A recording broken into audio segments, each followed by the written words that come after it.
नमस्कार, news point लेकर हाजिर हूं मैं राजीव। दोस्तों, 5 राज्यों के चुनावी माहौल का शोर अब तेज होने लगा है। कहीं उम्मीदवारों की सूची जारी की जा रही है तो कहीं स्टार प्रचारकों की लिस्ट तैयार हो गई है। दरअसल इस बार के चुनाव में कांग्रेस और बीजेपी दोनों के बीच ही असली मुकाबला दिखाई दे रहा है और ऐसा लग रहा है कि इस बार कांग्रेस बीजेपी पर हावी हो गई है। कांग्रेस और बीजेपी के बीच बड़ा अंतर यह है कि बीजेपी 5 राज्यों में मोदी के चेहरे पर चुनाव लड़ रही है, जबकि कांग्रेस लोकल लीडर्स यानी स्थानीय नेतृत्व पर ही भरोसा दिखा रही है। कांग्रेस की तरफ से इस बार राहुल गांधी जिस तरह प्रचार कर रहे हैं उससे साफ नजर आ रहा है कि 5 साल पहले के और अभी के राहुल गांधी में काफी फर्क आ चुका है, काफी अंतर आ चुका है। 5 साल पहले राहुल गांधी कांग्रेस के अध्यक्ष थे, अपनी पार्टी के अध्यक्ष थे और तब भी 3 राज्यों में कांग्रेस ने चुनाव जीता था। वो तीनों राज्य आपको पता ही है, उसमें से एक राज्य मध्य प्रदेश भी है। राजस्थान और छत्तीसगढ़ में भी सरकार है, लेकिन मध्य प्रदेश में सरकार ने बाद में कांग्रेस की सरकार को बीजेपी ने हथिया लिया, छीन लिया, जो भी कहें। हालांकि कांग्रेस को कमजोर ही दिखाया जा रहा था। उस समय 2018 में 3 राज्य जीत के आ गए थे। राहुल गांधी अध्यक्ष थे, उनकी अध्यक्षता में 3 राज्य जीतना कांग्रेस का बहुत बड़ी बात थी। और उससे पहले आप याद कीजिए कि गुजरात का चुनाव जो हुआ था, उस चुनाव में भी बहुत नजदीकी मुकाबला राहुल गांधी ने कर दिया था। लेकिन अभी कांग्रेस और राहुल दोनों मजबूती से खड़े हो गए हैं और माहौल ऐसा बन गया है कि 5 राज्यों में, जो अभी के 5 राज्यों के चुनाव हो रहे हैं, उसमें कांग्रेस ही सत्ता में आ रही है। ऐसा माहौल बन चुका है। राहुल गांधी ने मिजोरम में 2 दिनों तक यात्रा की और रैलियां की और अब कल से तेलंगाना में राहुल गांधी हैं और यहां भी यात्रा और रैलियां राहुल गांधी कर रहे हैं। आइए जरा आज की तेलंगाना में राहुल की रैली की एक तस्वीर को आपके सामने दिखाते हैं। इस तस्वीर को फुल स्क्रीन आप देखिए, जरा ऊपर का ये सब हटा दीजिए। देखिए राहुल गांधी, लेकिन बात इतनी ही नहीं है, बात थोड़ी और आगे तक है। ये देखिए, ये विजुअल देखिए। इस विजुअल में आप साफ साफ देख रहे हैं। देखिए, जूम आउट करने के बाद देखिए पूरा कहां दूर तक यहां लोगों की भीड़, चारों तरफ जिधर भी कैमरा है, छतों पे, नीचे, सड़कों पे, गलियों में, मोहल्लों में, हर जगह राहुल ही राहुल के पक्ष में एक शानदार यहां भीड़। और इस भीड़ के बीच में एक बस है, इस बस पर राहुल गांधी सवार हैं और इस भीड़ को राहुल गांधी संबोधित कर रहे हैं। यहीं पर राहुल गांधी ने बीजेपी और आरएसएस पर जमकर हमला बोला है। बहुत सारी बातें यहां राहुल गांधी ने की हैं, जरा उसकी एक बानगी सुनिए, आइए सुनाते हैं। हम विचारधारा की लड़ाई लड़ते हैं। हमारी विचारधारा बीजेपी आरएसएस की विचारधारा के खिलाफ। आपके चीफ मिनिस्टर हाथ जोड़ के नरेंद्र मोदी जी के सामने खड़े हो जाते हैं। मैं नरेंद्र मोदी के सामने जाता ही नहीं हूं, कभी नहीं जाऊंगा। ये पूरा देश जानता है कि अगर कोई आरएसएस बीजेपी से लड़ रहा है, नफरत से लड़ रहा है, हिंसा से लड़ रहा है, तो उसका नाम राहुल गांधी है। और ये भाइयों और बहनों, ये राजनीतिक बात नहीं है, ये खून की बात है। मैं सुबह उठता हूं, मेरा डीएनए मुझे कहता है, मेरा डीएनए मुझे कहता है कि मेरी विचारधारा की लड़ाई है, एक कदम पीछे नहीं जाऊंगा मैं। और मैं आपको बताता हूं, जितना ये आरएसएस बीजेपी के लोग मेरे ऊपर आक्रमण करते हैं, उतना मुझे अच्छा लगता है, उतनी मुझे खुशी आती है कि मैं अपना काम कर रहा हूं, सच्चाई के लिए लड़ रहा हूं। तो मैं नरेंद्र मोदी के सामने कभी नहीं जाऊंगा, जबकि यहां के यानी तेलंगाना के सीएम केसीआर के बारे में कह रहे थे वो नरेंद्र मोदी, और वो तमाम बातें यहां हो चुकी हैं। आपको बता दूं दोस्तों कि राहुल गांधी 3 दिनों के तेलंगाना के दौरे पर हैं। केसीआर की बेटी और बेटे दोनों राहुल गांधी को घेरने की कोशिश में लगे हुए हैं। कल के कविता ने राहुल गांधी को इलेक्शन गांधी कहा था, हम लोगों ने उस पर चर्चा भी की थी। और आज केसीआर के बेटे ने राहुल गांधी को लीडर ही नहीं बल्कि रीडर कहा है, और जो पढ़कर भाषण देते हैं, ऐसा कहा है कि राहुल गांधी लीडर नहीं है, रीडर हैं जो पढ़कर भाषण देते हैं। लेकिन राहुल असल में क्या हैं, ये तो जनता ही तय करेगी। और राहुल की सभा में लोगों का हुजूम बता रहा है कि वो राहुल को लीडर के तौर पर सुनने आए हैं, न कि रीडर के तौर पर। राहुल ने तेलंगाना में भी जाति जनगणना का वादा सत्ता में आने पर किया है। इससे पहले आप याद कीजिए कि मध्य प्रदेश में भी वो ये वादा कर चुके हैं। राहुल गांधी ने आज फिर बीआरएस को बीजेपी की बी टीम बताते हुए कहा है कि देश में बीजेपी विपक्ष के नेताओं के पीछे सीबीआई, ईडी, आईटी लगाती है। बीजेपी विपक्ष को डराने के लिए उन पर केस डालती है, लेकिन तेलंगाना के मुख्यमंत्री के खिलाफ कोई जांच क्यों नहीं होती? ऐसा इसलिए है क्योंकि बीजेपी और बीआरएस एक हैं, बीजेपी और तेलंगाना के मुख्यमंत्री मिले हुए हैं। ये तमाम बातें यहीं पर राहुल गांधी कह रहे थे, जहां की आप भीड़ अभी आप देख रहे थे, जबरदस्त भीड़। राहुल गांधी की तेलंगाना में रैली से यहां भी यानी तेलंगाना में भी कांग्रेस की जीत का माहौल बनने लगा है। वहीं आज मध्य प्रदेश की जनता के नाम मोदी ने एक चिट्ठी लिखी है। प्रधानमंत्री नरेंद्र मोदी की बात कर रहा हूं दोस्तों, किसी और मोदी की बात नहीं कर रहा।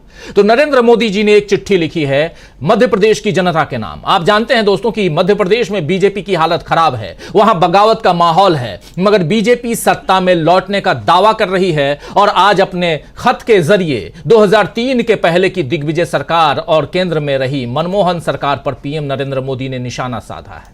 देखिए क्या बात है, 2003 से पहले कहां, मतलब आज से 20 साल पहले की सरकार पर आज नरेंद्र मोदी हमला करके सोचते हैं कि आज के लोग जो हैं, उस समय तो वो आज के नए यंग वोटर्स भी पैदा नहीं हुए थे, लेकिन उन पर निशाना साध रहे हैं। 18 साल और कहां 20 साल के हो गए बच्चे, लेकिन अभी भी मोदी जी दिग्विजय सिंह पर निशाना साध रहे हैं, मनमोहन सिंह की 10 साल पुरानी सरकार पर निशाना साध रहे हैं, और साथ ही मोदी ने शिवराज सरकार में हुए विकास कार्यों का जिक्र इस खत में किया है। मोदी का यह पत्र जनता को कितना प्रभावित करेगा, यह तो चुनाव परिणाम बताएगा, लेकिन इस पीएम की इस भावनात्मक चिट्ठी ने मध्य प्रदेश के चुनावी माहौल को और गर्म कर दिया है। और ये जो चिट्ठी आप देख रहे हैं, यही चिट्ठी है, स्क्रीन पर आप देख रहे हैं इस चिट्ठी को।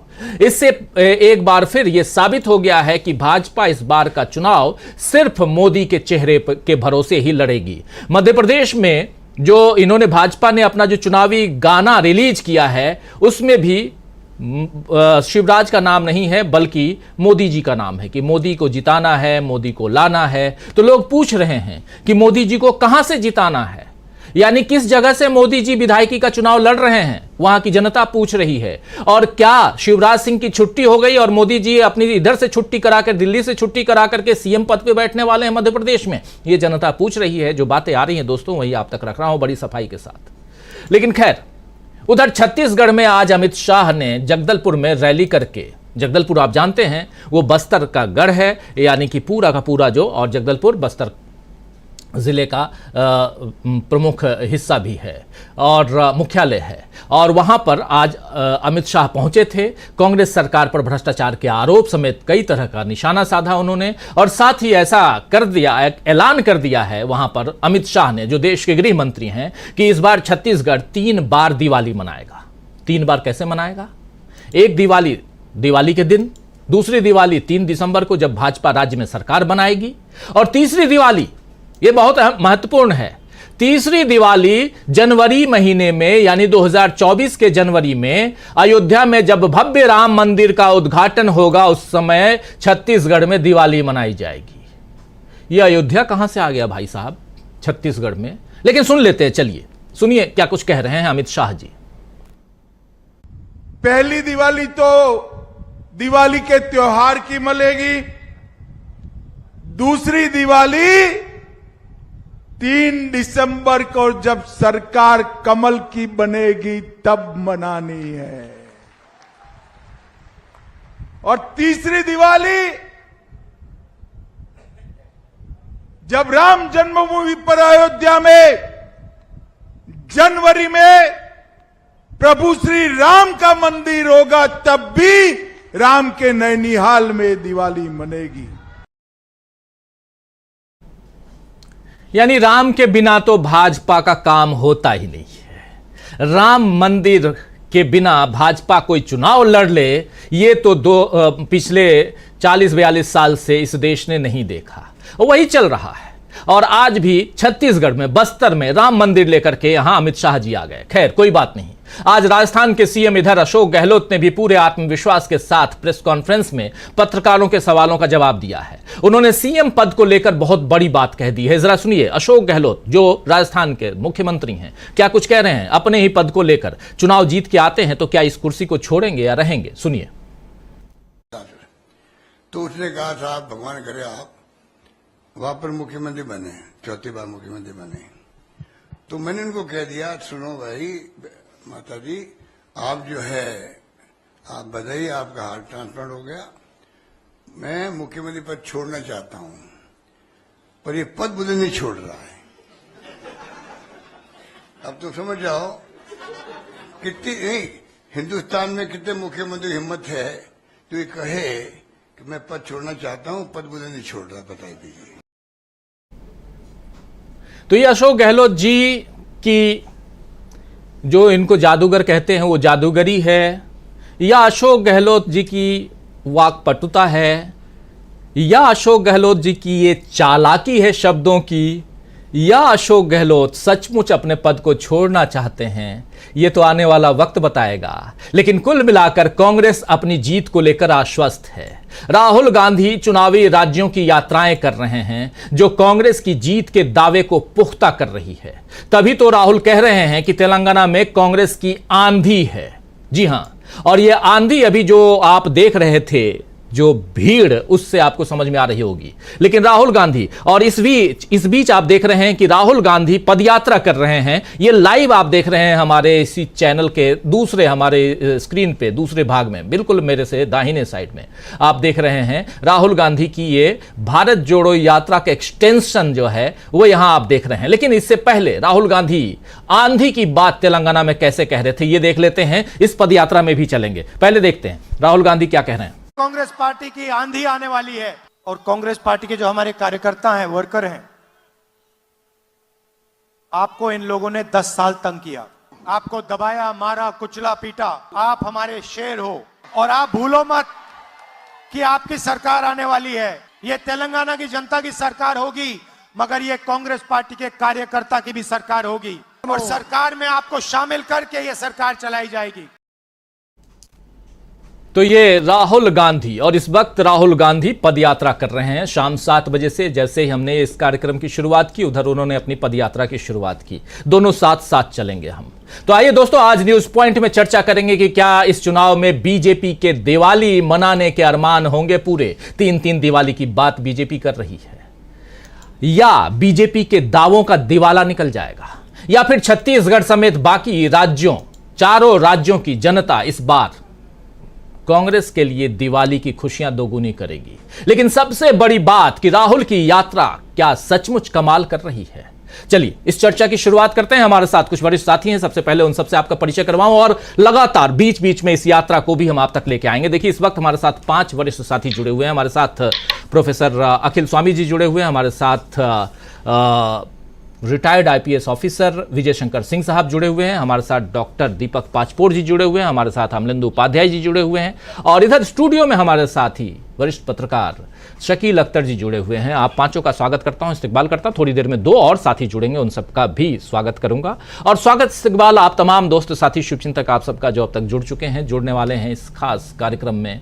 आप सबका बहुत प्यार मिलता है, और सबसे बड़ी बात कि आप लगातार इन बातों को, अपने विचारों को कमेंट बॉक्स में रखते हैं, लिखते हैं। इसलिए भी बहुत बहुत धन्यवाद आप सबका देना चाहता हूं। और सीधा स्वामी जी आपके पास ही आना चाहता हूं। बहुत सारी बातें रख चुका हूं, राहुल गांधी के दावे, यात्राएं, सारी चीजें। देखिए, हमारे साथ उधर इंदौर से, मध्य प्रदेश से अभी चर्चा कर रहे थे हम, एक चिट्ठी काफी घूम रही है। हमारे साथ जुड़ गए हैं डॉक्टर प्रकाश हिंदुस्तानी जी। हिंदुस्तानी जी, आपका स्वागत करता हूं इस कार्यक्रम में। तो सीधा स्वामी जी आपके पास, कैसे आप देखते हैं ये पूरे दिन भर की घटना को, और खासकर राहुल गांधी कह रहे हैं कि आंधी है, कैसे माना जाए कि यहां सचमुच आंधी है? देखिए राजीव जी, जो आपने दिखाया तेलंगाना की जो मीटिंग दिखाई, जब बस के ऊपर खड़े होके राहुल गांधी चल रहे हैं और चारों तरफ हजारों लाखों लोग। राजीव जी, मुझे अपनी जवानी के दिन याद आ गए। पहली नौकरी में मैं था और जनता पार्टी के समय का 76-77 का समय था, 77 का समय था बल्कि। और मैंने जनता पार्टी की वो मीटिंग देखी थी जिसमें भोपाल के अंदर लाखों लोग थे, लेकिन ऐसी भीड़ मैंने नहीं देखी, ऐसी जनता नहीं देखी, ऐसा जनता का मैंने एक संदेश नहीं देखा राजनीतिज्ञों को कि जब जनता अपने पर आ जाती है तो ऐसी आती है कि बड़े बड़े लोग उखड़ जाते हैं। ये मैंने 1977 में भी जो उत्साह देखा था उससे 10 गुना उत्साह मैं देख रहा हूं।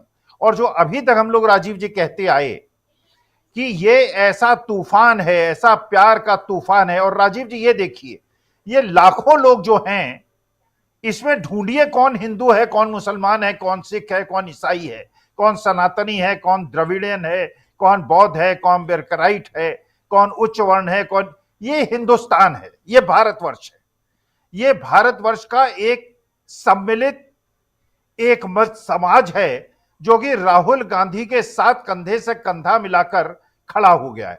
तो राजीव जी देखिए, वास्तविकता में मुझे इतनी खुशी होती है उस उम्र के इस पड़ाव पे आकर, जो मेरी एक अंतिम इच्छा थी अपने जीवन से कि जब अंतिम समय आए उसके पहले मैं भारत को एकजुट देखूं और ऐसा हिंदुस्तान देखूं जिसमें न कोई धर्म का भेद हो, न कोई जाति का भेद हो, और उसमें पूरा हिंदुस्तान एकजुट होकर, जैसे मैंने अपनी बचपन से जवानी से हमेशा भारत को एकजुट देखा, पिछले 9.5 साल में मैंने भारत को टूटते हुए देखा, खंड खंड में विभाजित होते हुए देखा, उसको लोगों को हिंदू मुसलमान में बांटते हुए देखा, मैंने दलितों और आदिवासियों पे अत्याचार होते हुए देखा। मैंने आज मेरा हृदय बिल्कुल उल्लास से और खुशी से भर गया है राजीव जी, जब मैं देख रहा हूं कि पूरा हिंदुस्तान, जिसमें कोई कपड़े का भेद नहीं, कोई रंग का भेद नहीं, कोई किसी प्रकार का धर्म और जाति का भेद नहीं, हिंदुस्तान एकजुट हो गया है। तो मुझे इतनी खुशी है आज की तारीख में कि राहुल गांधी जो कह रहे हैं, जहां जहां ये जाएंगे, जहां जहां मोहब्बत का ये पैगाम लेके जाएंगे, राजीव जी भारत एकजुट होगा। हमने मिजोरम में देखा, हमने राजस्थान में देखा, जहां भी राहुल जा रहे हैं, और आपने अमित शाह जी की भी मीटिंग छत्तीसगढ़ में देखी, वहां पे आपने शांत बैठे कुछ हजार लोगों को देखा जिनकी कोई उत्साह नहीं है, कोई रिस्पांस नहीं है।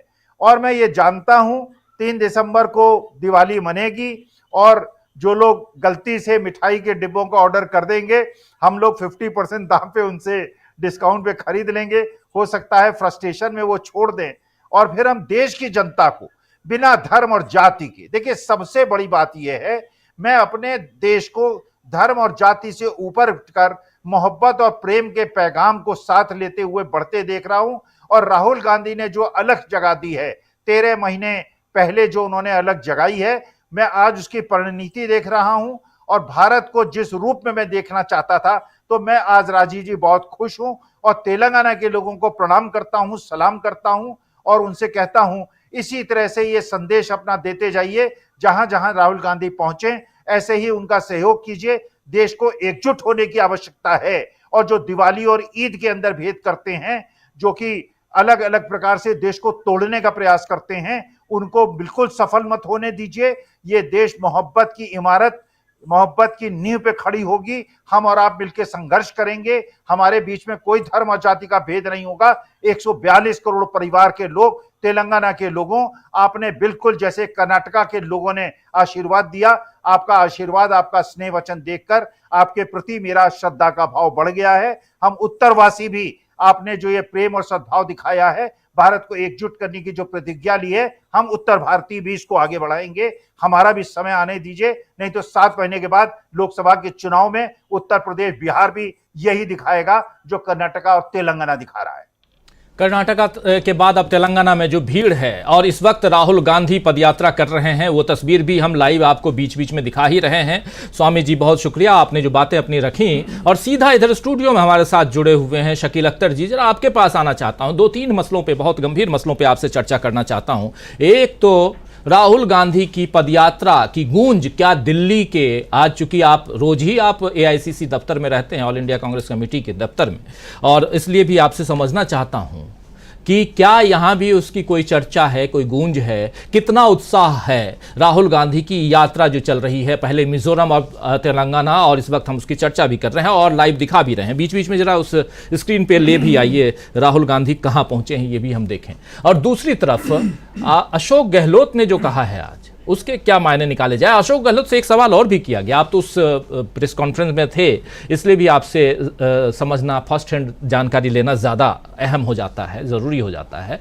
ये कि वसुंधरा राजे सिंधिया को लेकर भी सवाल किया गया था, तो उन्होंने कहा कि वसुंधरा राजे सिंधिया जो हैं, मेरे से बेहतर आप ही बताएंगे, लेकिन पहले क्या कुछ दिखाई दे रहा है राहुल गांधी? ये देखिए, अभी हम देख रहे हैं, ये लाइव टेलीकास्ट आप तक हम पहुंचा रहे हैं जी। शकील अख्तर जी, देखिए, राहुल गांधी की यात्रा ने पूरी कांग्रेस का माहौल बदल दिया है और जाहिर है कि उसका असर एआईसीसी में भी दिख रहा है और अशोक गहलोत की प्रेस कॉन्फ्रेंस में भी दिख रहा था। अशोक गहलोत में जो कॉन्फिडेंस आया है, थोड़ा सा आपको रोकूं क्या? थोड़ा रोकूं। राहुल गांधी संबोधित कर रहे हैं इस यात्रा में ही एक पड़ाव पे, जरा सुन लेते हैं क्या कुछ कह रहे हैं। जरा 2 मिनट जरा सुन लें।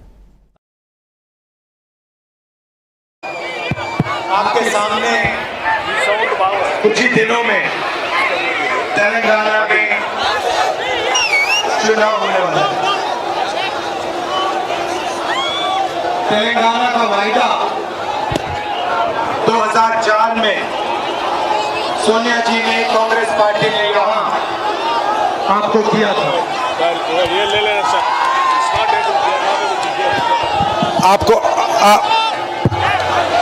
आपको याद होगा कि तेलंगाना का वायदा कांग्रेस पार्टी ने आपसे किया था और उस वायदे को कांग्रेस पार्टी ने पूरा किया। जो आपने सपना देखा था वो अधूरा रह गया। केसीआर ने आपसे कहा था कि वो तेलंगाना का सपना पूरा करेंगे, मगर वो तेलंगाना का सपना पूरा नहीं कर पाए। उल्टा उन्होंने भ्रष्टाचार के सब रिकॉर्ड तोड़ दिए और जितना भ्रष्टाचार यहाँ आजकल तेलंगाना में हो रहा है, शायद बाकी हिंदुस्तान में कहीं भी ऐसा भ्रष्टाचार नहीं हो रहा। एक परिवार पूरे स्टेट को कंट्रोल करता है, चाहे वो जमीन हो, रेत हो, शराब हो, पूरा का पूरा कंट्रोल केसीआर के परिवार के हाथ में है, उनके रिश्तेदारों के हाथ में है।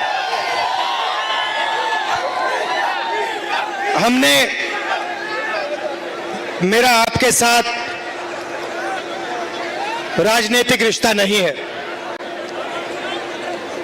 अब मेरा आपके साथ पारिवारिक रिश्ता है, मोहब्बत का, प्यार का रिश्ता है। तो मैं यहां आपको झूठे वायदे करने नहीं आया हूं, मैं आपको सिर्फ यहां सच्चाई बोलने आया हूं। चुनाव में कांग्रेस पार्टी जीतने वाली है। कांग्रेस पार्टी की जबरदस्त लहर है और जैसे ही हम यहां चुनाव जीतेंगे, हमने जो आपको गारंटी दी है वो गारंटी हम पूरी करके आपको देंगे। पहली गारंटी महिलाओं के लिए, महालक्ष्मी 2500 रुपए महिलाओं के बैंक अकाउंट में हर महीने, 500 रुपए का सिलेंडर और मुफ्त में महिलाओं के लिए। तो शकील अख्तर जी यहाँ गारंटीज की बात कर रहे हैं, लेकिन राहुल गांधी का ये उत्साह अभी लाइव आप देख ही रहे हैं, ये चल रहा है। भाषण चूंकि थोड़ा लंबा होगा इसलिए थोड़ा सा हमने वहाँ से अब इधर स्टूडियो में शकील अख्तर जी समझना चाहता हूँ कि राहुल गांधी का ये कॉन्फिडेंस और उसमें भी कि हम तेलंगाना जीत रहे हैं। इससे पहले एक भाषण में उन्होंने आज ही कहा है कि तेलंगाना में कांग्रेस की आंधी है। ये तमाम बातें आप तक हम पहुंचा चुके हैं। तो यहाँ भी समझना चाहता हूं कि एक बात, और कार्यकर्ताओं की जीत होगी, कार्यकर्ता भी सरकार में भागीदार होंगे, ये सारी बातें यहाँ कह रहे हैं राहुल गांधी। इधर जो उनके कार्यकर्ता हैं, जो उनके साथी सहभागी हैं, वो क्या कुछ कहते हैं, कितना उत्साह यहाँ पे है एआईसीसी दफ्तर में, और क्या कुछ यहाँ के लोग कहते हैं। अशोक गहलोत जो आज बातें रख रहे थे उसके क्या मायने निकालते हैं, चूंकि आप अशोक गहलोत की प्रेस कॉन्फ्रेंस में भी थे, वो भी समझना चाहता हूं आपसे।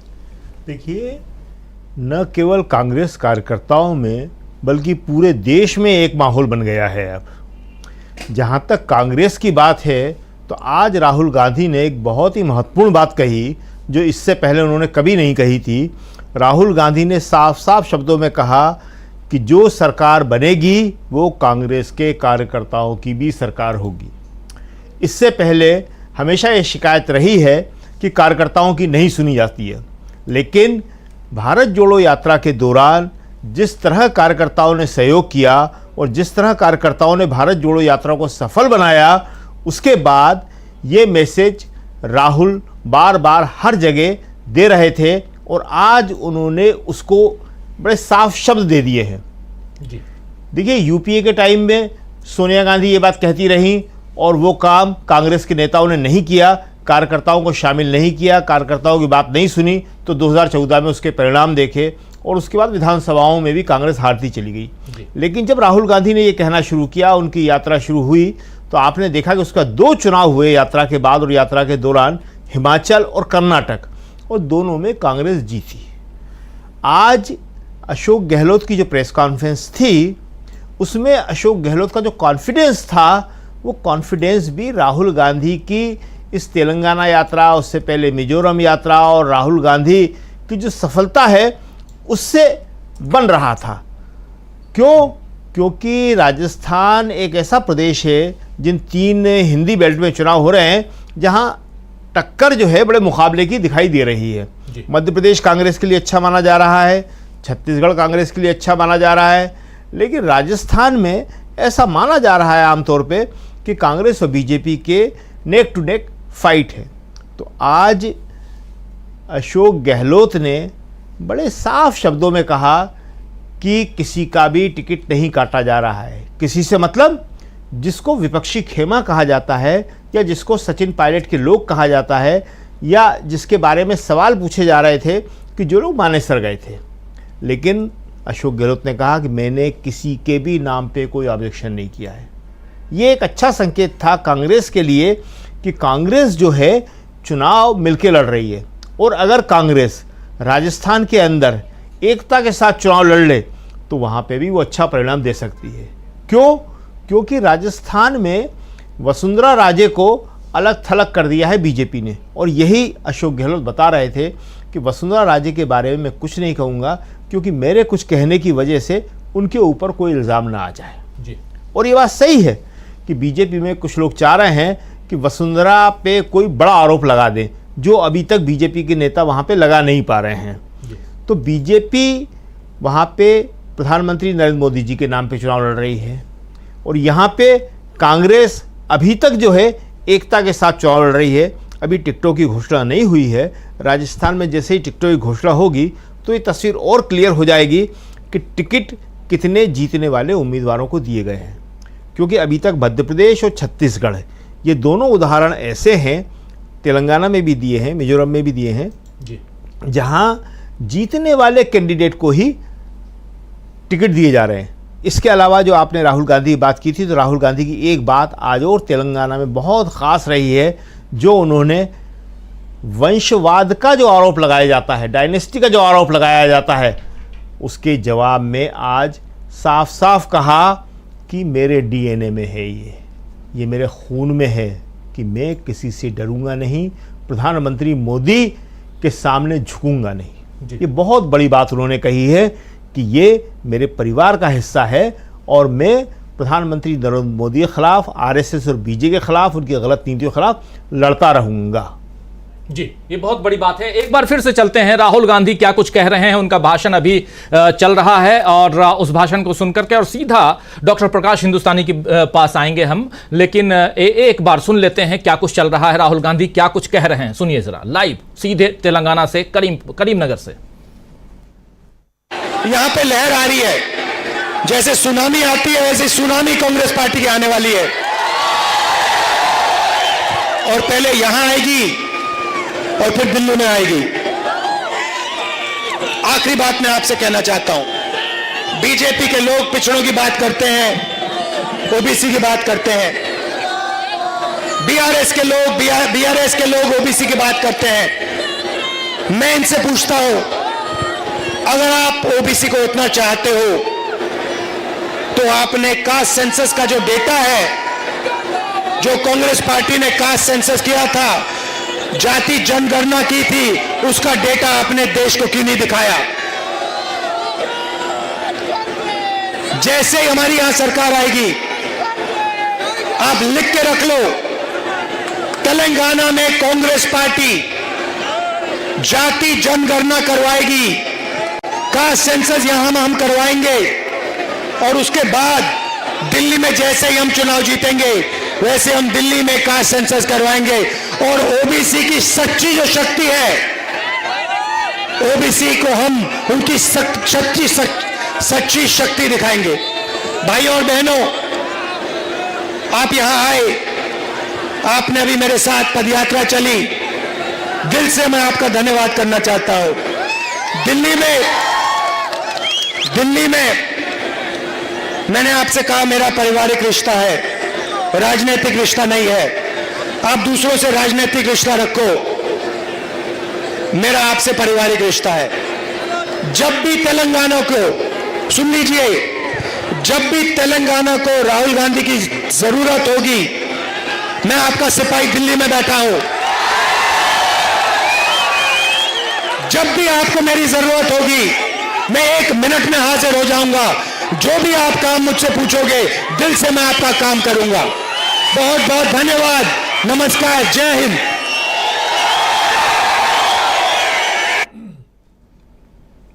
तो सुन रहे थे डॉक्टर प्रकाश हिंदुस्तानी जी।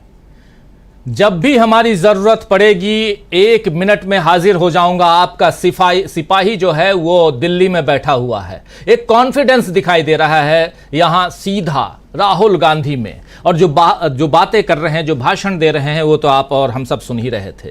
क्या कुछ यहां से लेकर के आप मध्य प्रदेश और राजस्थान, छत्तीसगढ़ में देखते हैं? क्या राहुल गांधी की यात्राएं गुल खिला रही हैं? क्या ये कॉन्फिडेंस उस यात्रा से है जिस यात्रा को करके भी आगे बढ़ रहे थे वो? और यहाँ जो भीड़ हम लोग देख रहे थे, और अभी भी जो भीड़ है जहां पे राहुल गांधी अपनी बात रख रहे हैं सीधे सीधे शब्दों में, ये क्या मायने रखती है? और सबसे बड़ी बात कि सीधा हमला नरेंद्र मोदी पे, सीधा हमला केसीआर पे, और सीधा कि ये दोनों एक दूसरे के साथ मिले हुए हैं। और यहां से पहले तो वो आंधी कह रहे थे, अब कह रहे हैं सुनामी है कांग्रेस की।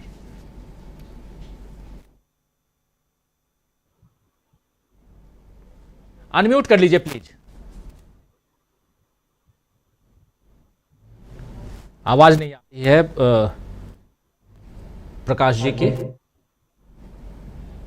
प्रकाश जी एक फिर से वो रिकनेक्ट होइए, तब तक डॉक्टर दीपक पाचपोर जी आपके पास आना चाहता हूं। दीपक जी, कैसे आप देखते हैं दीपक जी, और सबसे बड़ी बात जो राहुल गांधी यहां भाषण दे रहे हैं, उस कॉन्फिडेंस को कहां तक आप देखते हैं, किस रूप में देखते हैं? दिन में कह रहे थे आंधी, अभी कह रहे हैं सुनामी है। और ये बात अगर आप किसी चीज को देख करके पीछे जाते हैं, आंधी और अभी कुछ ना कहें तो एक अलग बात होती है, लेकिन यहां आप कह रहे हैं एक पदयात्रा के, तो अब राहुल गांधी कहें तो उसमें उन्होंने पीएचडी ले ली है, डॉक्टर राहुल गांधी हो गए हैं पदयात्रा में। लेकिन उसके साथ साथ ये भी कि सुनामी कह रहे हैं राहुल गांधी। डॉक्टर दीपक पाचपोर जी, निश्चित रूप से देखिए उनकी जो भाषावली है, अगर हम कुछ समय पहले तक जब तक हम राहुल गांधी को सुना करते थे, उनकी जो वोकैबुलरी जो है वो बड़ी संक्षिप्त थी, बड़ी सीमित थी। लेकिन मुझे ऐसा लगता है कि जैसे जैसे इंसान जो है या कोई भी व्यक्ति वो जन समूह से जैसे जैसे जुड़ते जाता है, वैसे वैसे उसकी भाषा समृद्ध होती जाती है। अब जो हो गया है वो केवल उनकी भाषा में बड़ा विस्तार तो हुआ ही हुआ है, बड़ा पेनिट्रेशन हुआ है, और बहुत ही अपने आप को पेनिट्रेट करते हैं, बहुत ही सॉलिड तरीके से बताते हैं। देखिए, याद कीजिए कुछ समय पहले वो कहा करते थे, उन्होंने एक वाक्य कहा था जो लोगों की नजरों से और कानों से छूट गया। उन्होंने ये कहा था कि हम पूरे 2024 में भारतीय जनता पार्टी को हरा देंगे। उन्होंने उसके बाद में एक शब्द जोड़ा, आसानी से। आसानी से जो था ये उनके, और इसमें जब वो जैसे जैसे लोगों के बीच गए, उन्हें पता चलने लगा कि किस तरीके से लोग जो है उनके साथ और कांग्रेस के साथ और इंडिया के साथ रिकनेक्ट हो रहे हैं। तो ये जो कॉन्फिडेंस, आदमी का कॉन्फिडेंस जो होता है वो इसी से बढ़ता है कि उसकी बात को कितना एक्सेप्ट किया जा रहा है।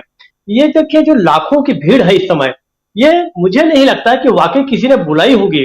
ठीक है, लोगों को पता है कांग्रेस ने अपने स्तर पे जितना किया होगा, लेकिन तेलंगाना जैसे राज्य में जहां पर कांग्रेस की सरकार नहीं है, लेकिन तत्काल लोग रिकनेक्ट हो गए जब उन्हें ऐसा एक व्यक्ति मिला जिसने याद दिलाया कि तेलंगाना के निर्माण में कांग्रेस का कितना बड़ा योगदान है और तेलंगाना के लिए कांग्रेस ने क्या किया है।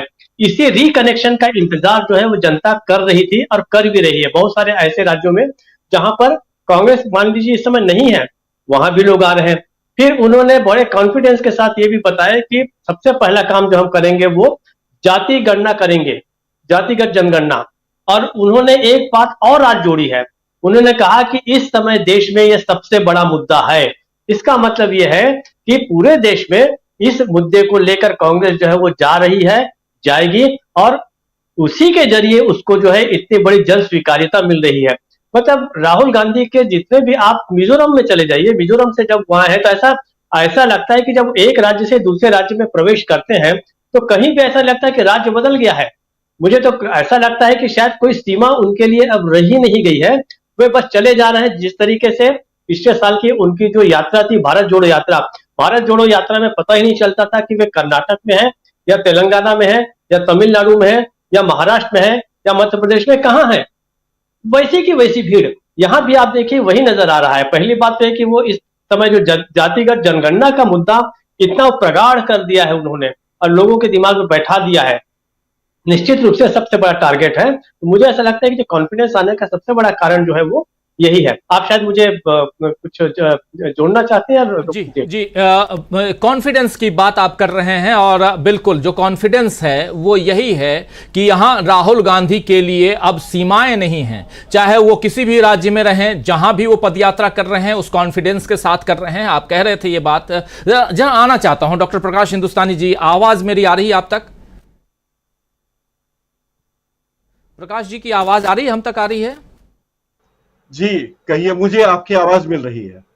आवाज भी आ रही है और सीधा आपके पास भी आना चाहता हूं। जो बात यहां रख रहे हैं डॉक्टर दीपक पाचपोर जी, लेकिन यहां राहुल गांधी के इस भाषण को आपने सुना और आप लोगों को हमारे साथी प्रशांत टंडन जी से परिचय करवा दूं। प्रशांत जी, आपका स्वागत करता हूं इस कार्यक्रम में और हम लोग चर्चा कर रहे हैं सीधा राहुल की इस यात्रा ने कर दिया है कमाल और कांग्रेस दे रही जीत की गारंटी।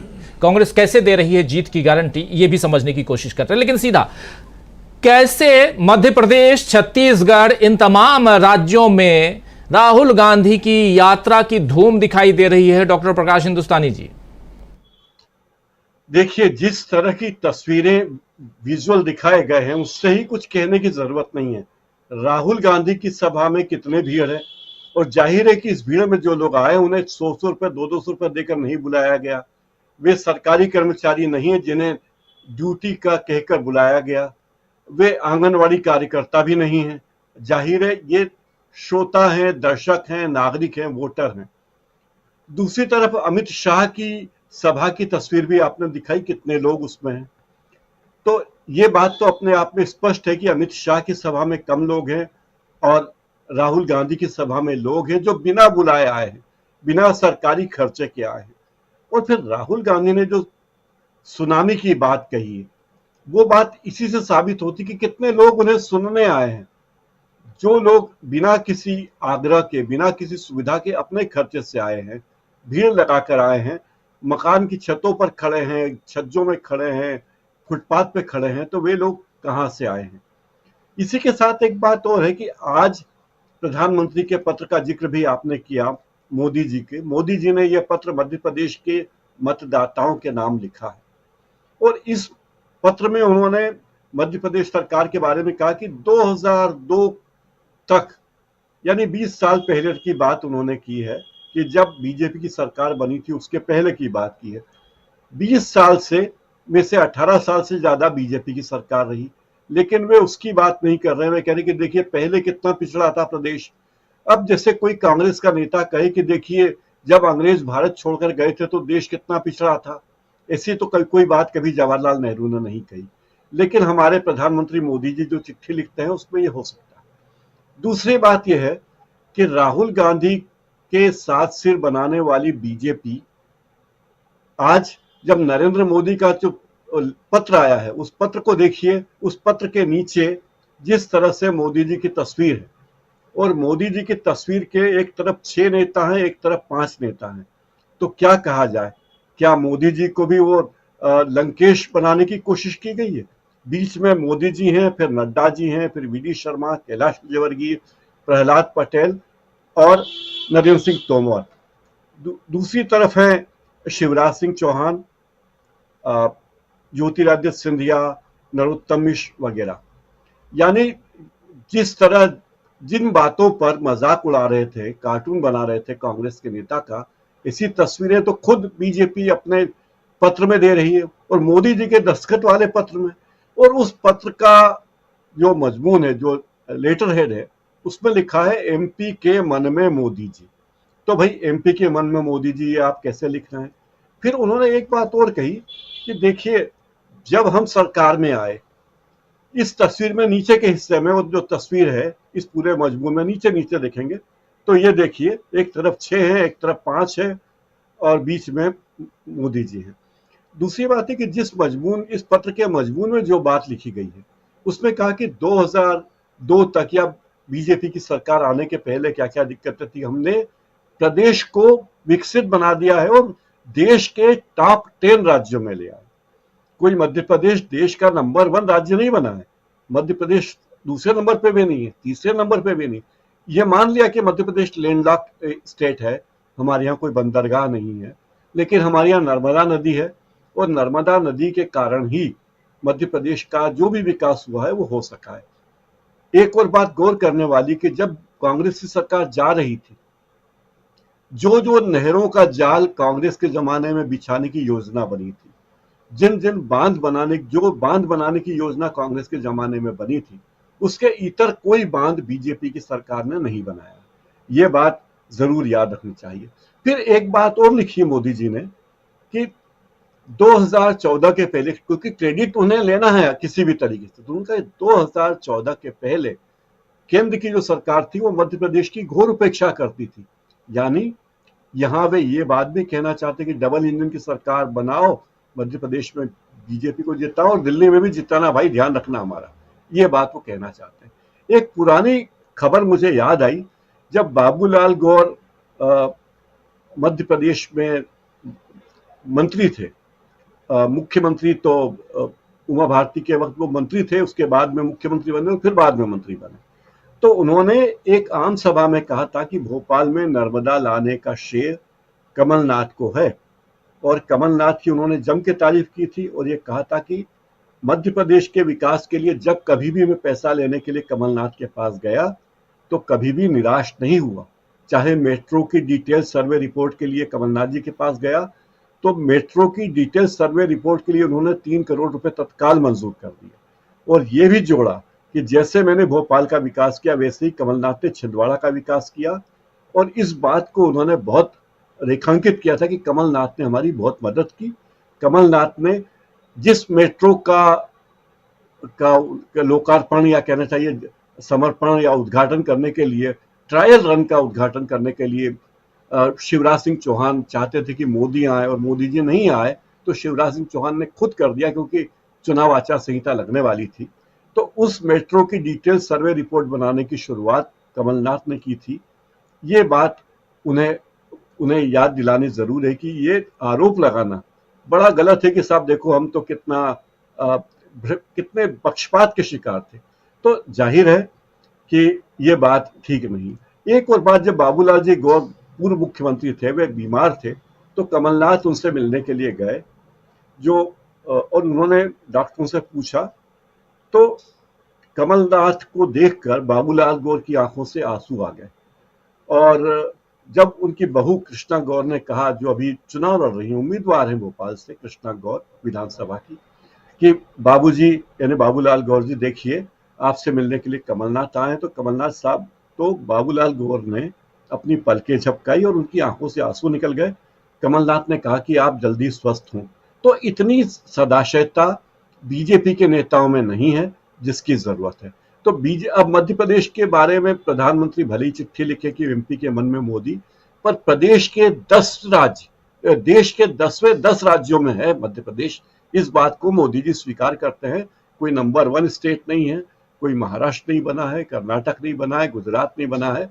इसकी तुलना अगर कर सकते हैं आप तो यूपी के कुछ इलाकों से की जा सकती है, क्योंकि यहाँ भी बुलडोजर होता है, मॉब लिंचिंग होती है। बिल्कुल प्रकाश जी, बिल्कुल आता हूं दोबारा आता हूं आपके पास। बहुत सारी बातें मध्य प्रदेश को लेकर केंद्रित कर रहे हैं, लेकिन थोड़ा सा हम इससे इतर आना चाहता हूं प्रशांत टंडन जी आपके पास। और अभी थोड़ी देर पहले हम दिखा भी रहे थे, राहुल गांधी जो पदयात्रा कर रहे हैं, कांग्रेस जो कुछ कर रही है, यहाँ बीजेपी में अब स्थिति ये हो गई है कि अमित शाह और नरेंद्र मोदी दोनों को मोर्चा संभालना पड़ा है। अमित शाह और नरेंद्र मोदी दोनों में कितनी, उनकी सभाओं में कितनी भीड़ दिखाई दे रही है, कितने उनके समर्थक आ रहे हैं, वो तो हम देख ही रहे हैं। लेकिन दूसरी तरफ राहुल गांधी की सभाओं में उनके समर्थकों, कांग्रेस पार्टी के समर्थन में आए हुए लोगों का हुजूम साफ दिखाई दे रहा है। और वो जो तस्वीर है हम आप तक लगातार पहुंचा रहे हैं। अभी जो भाषण राहुल गांधी दे रहे थे, इससे पहले दिन में उन्होंने भाषण दिया। कल से राहुल गांधी, कल सबसे पहले अपनी बहन प्रियंका गांधी के साथ राहुल गांधी तेलंगाना पहुंचे और उससे पहले 2 दिन मिजोरम में थे, यात्राएं कर रहे हैं। मिजोरम में भी उन्होंने यात्राएं की और आज तेलंगाना में भी यात्रा कर रहे हैं। जैसे जैसे राहुल गांधी यात्राएं कर रहे हैं वैसे वैसे जो तस्वीरें आ रही हैं वो बिल्कुल अलग दिखाई दे रही हैं। तेलंगाना से लेकर बाकी राज्यों, अशोक गहलोत के कॉन्फिडेंस, इन तमाम चीजों पर हम चर्चा कर रहे हैं आज और समझने की कोशिश कर रहे हैं कि क्या यहां से कांग्रेस 5 राज्यों में जीत की गारंटी दे रही है। उस तस्वीर को भी, वो तमाम तस्वीरों को भी बीच में लेके, हाँ बिल्कुल, इन तस्वीरों को देखिए जहां राहुल गांधी बस के ऊपर, बस की छत पर खड़े हैं और अपने समर्थकों के बीच हैं। देखिए छतों पे, तमाम जगह, इधर उधर तमाम जगहों पे आप देखिए छतों पे हैं। लेकिन प्रशांत जी, ये क्या मायने रखता है आपके नजर से? क्या तेलंगाना, और एक महत्वपूर्ण बात यहां रख करके आपके पास आना चाहता हूं, तेलंगाना में आज की तारीख में कांग्रेस पार्टी की सरकार नहीं है और मिजोरम में भी कांग्रेस की सरकार नहीं है, लेकिन दोनों जगह जिस ढंग का समर्थन, जन समर्थन मिला है राहुल गांधी को, इसके क्या मायने निकाले जाए?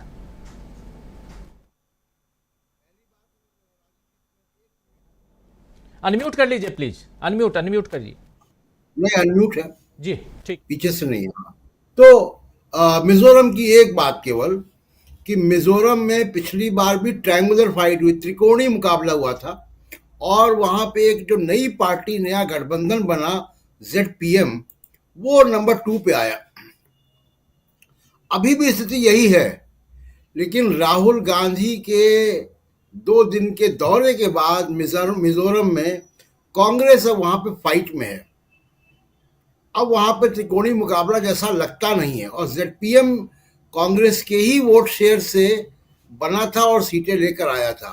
तो राहुल गांधी ने मिजोरम में तो कांग्रेस को फाइट में लाके खड़ा कर दिया है और नतीजे दिख भी जाएंगे। दूसरी की देखिए, आंध्र प्रदेश में अब आप मोदी साहब की रैलियों को और राहुल गांधी की जो आप तस्वीरें अभी आप दिखा रहे हैं, आंध्र प्रदेश, तेलंगाना में, तो तेलंगाना में जो आप दिखा रहे हैं ये, और आप मोदी साहब की जो कंपेयर कीजिए रैलियों को, मोदी साहब की रैलियां पंडाल में होती हैं, कुर्सियां लगी होती हैं, बड़ा ऑर्गेनाइज्ड होता है सब, बड़े स्क्रीन लगे होते हैं और ये सड़कों पे लोग हैं, घरों की छतों पे लोग हैं। ये जो एनर्जी मुझे दिख रही है, ये कांग्रेस की एनर्जी कभी अनडिवाइडेड आंध्र प्रदेश में दिखा करती थी और दक्षिण में सबसे स्ट्रांग कोई अगर प्रदेश कांग्रेस का था तो आंध्र प्रदेश था। और अभी भी अगर आप वहां पे जाएंगे तो बहुत जो बुजुर्ग महिलाएं होंगी वो इंदिरा अम्मा कह के ही कांग्रेस से रिलेट करती हैं। इंदिरा गांधी जब 1980 में वापस राजनीति में वापस आई सत्ता में, तो वो भी मेदक से आई, रायबरेली से उन्होंने ज्योतिराज सिंधिया की दादी को हराया था, विजयराजे सिंधिया को। बावजूद उसके वो सीट छोड़ी उन्होंने और मेदक से लोकसभा में रही प्रधानमंत्री के तौर पे। और मेदक आज अनडिवाइडेड जब बंटवारा हुआ राज्यों का, तो मेदक तेलंगाना में है। तो तेलंगाना में या आंध्र में वो एनर्जी दिखाई दे रही है कांग्रेस की जो कभी ट्रेडिशनली हुआ करती थी। इसका एक बड़ा कारण तो देखिए 12 दिन की जो भारत जोड़ो यात्रा थी उसका है, और दूसरा एक जो बड़ा कारण है कि एंटी इनकम्बेंसी बहुत बड़ी है वहां पे, और तीसरा कारण जो ये गारंटी की स्कीम है, लोग अब राहुल गांधी में विश्वास कर रहे हैं। कर्नाटक और हिमाचल के बाद अब कांग्रेस के पास और लोगों के पास भी एक रेफरेंस पॉइंट है कि इन्होंने ओल्ड पेंशन स्कीम कहा था, हिमाचल में लागू हो गई। राजस्थान में गीग वर्कर्स का कानून आ गया। हेल्थ पे जो वादे किए गए थे पब्लिक हेल्थ में वो हो गए। तेलंगाना में जो बातें, जो 5 गारंटी दी गई थी वो हो गई। बिजली का मामला हो गया, बसों की फ्री हो गया। तो ये जो चीजें जो कांग्रेस के पास अब है, वो तेलंगाना में वो दिखाई दे रहा है जन समर्थन, जिस तरीके का डायनेमिज्म दिखाई दे रहा है। दूसरा, हमको ये भूलना नहीं चाहिए कि कांग्रेस अब पूरी तरीके से सामाजिक न्याय की राजनीति में आ चुकी है। 54%, एक मिनट, 54% ओबीसी है तेलंगाना में। तो जो ये एनर्जी दिख रही है, मुझे लगता है कि जो राहुल गांधी कह रहे हैं कि लहर है, देखिए पॉलिटिशियन तो थोड़ा बढ़ा चढ़ा के अपनी पार्टी की बात करता है, लेकिन ये एनर्जी लेवल दिखा रहा है कि कांग्रेस वहां पे अच्छी स्थिति में है तेलंगाना में, और रिजल्ट वैसे ही आएंगे जैसा कि पोल सर्वे बता रहे हैं और जैसा कि राहुल गांधी खुद कह रहे हैं। राजीव जी जी बिल्कुल। विजय शंकर सिंह साहब, कैसे आप देखते हैं इस एनर्जी को, इस दावे को, और राहुल गांधी जो कह रहे हैं, क्या सचमुच धरातल पर वही दिखाई दे रहा है? जी, बिल्कुल, जो राहुल गांधी जी जो कह रहे हैं और जो उन्होंने हिमाचल प्रदेश और कर्नाटक में दिखाया है, वही मुझे इन 5 राज्यों में दिख रहा है। मैं सबसे पहले बात तेलंगाना की भीड़ की करूं, तो जो भीड़ और जनसैलाब, सुनामी, आंधी, जो भी कह लीजिए, जो अप्रत्याशित रूप से, प्रशांत जी ने बहुत सही कहा कि छतों पर ऐसी भीड़ बहुत कम दिखती है, खासकर तब जब इलेक्शन का दौर हो और हर पार्टी चुनाव के दौरान लड़ रही हो, कोई अकेजन हो, कोई विशेष आयोजन हो, लोगों को आमंत्रित किया गया हो, तो बात अलग है। इस भीड़ को देखकर मुझे बहुत, एक पुरानी अंग्रेजी की कविता है विलियम कूपर की, जो कहते हैं कि I am the monarch as of I survey, जहां तक मैं देखता हूं मेरा ही साम्राज्य है। इसको थोड़ा बदल दीजिए, ये साम्राज्य नहीं है, ये समर्थकों की भीड़ है, ये उन लोगों की भीड़ है जो राहुल गांधी या कांग्रेस ये उम्मीद किए हैं कि वे एक बेहतर विकल्प के रूप में तेलंगाना में आएंगे। जनता परिवर्तन चाहती है, हर स्टेज को परिवर्तन चाहती है। परिवर्तन व्यक्ति का एक स्वभाव होता है, उसे बदलना चाहता है। बहुत पहले से यही भाजपा कहती थी कि मोदी का विकल्प क्या है, और अब जब विकल्प सशरीर सामने दिख रहा है, लोग दिख रहे हैं, तब ये बात वो पूछना बंद कर गए। दूसरी, मध्य प्रदेश में चिट्ठी की जो बात आई है, उन्हें 20 साल, जिसमें 18 साल का जो शिवराज जी का कार्यकाल रहा है, इसके दौरान उन्हें कुछ नहीं दिखा, उन्हें पहले की चीजें दिखी। प्रकाश जी ने बड़े साफ तरीके से बताया कि मध्य प्रदेश में क्या विकास हुआ, क्या नहीं हुआ है, तमाम बातें।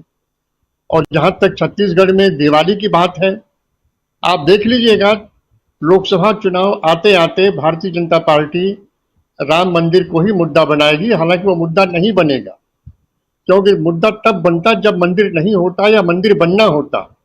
जब मंदिर बन गया है, राम प्रतिष्ठित हो चुके हैं, पूजा अर्चना शुरू हो गई है, तो तीर्थयात्री जाएंगे ही जाएंगे, वो कोई नई बात नहीं है।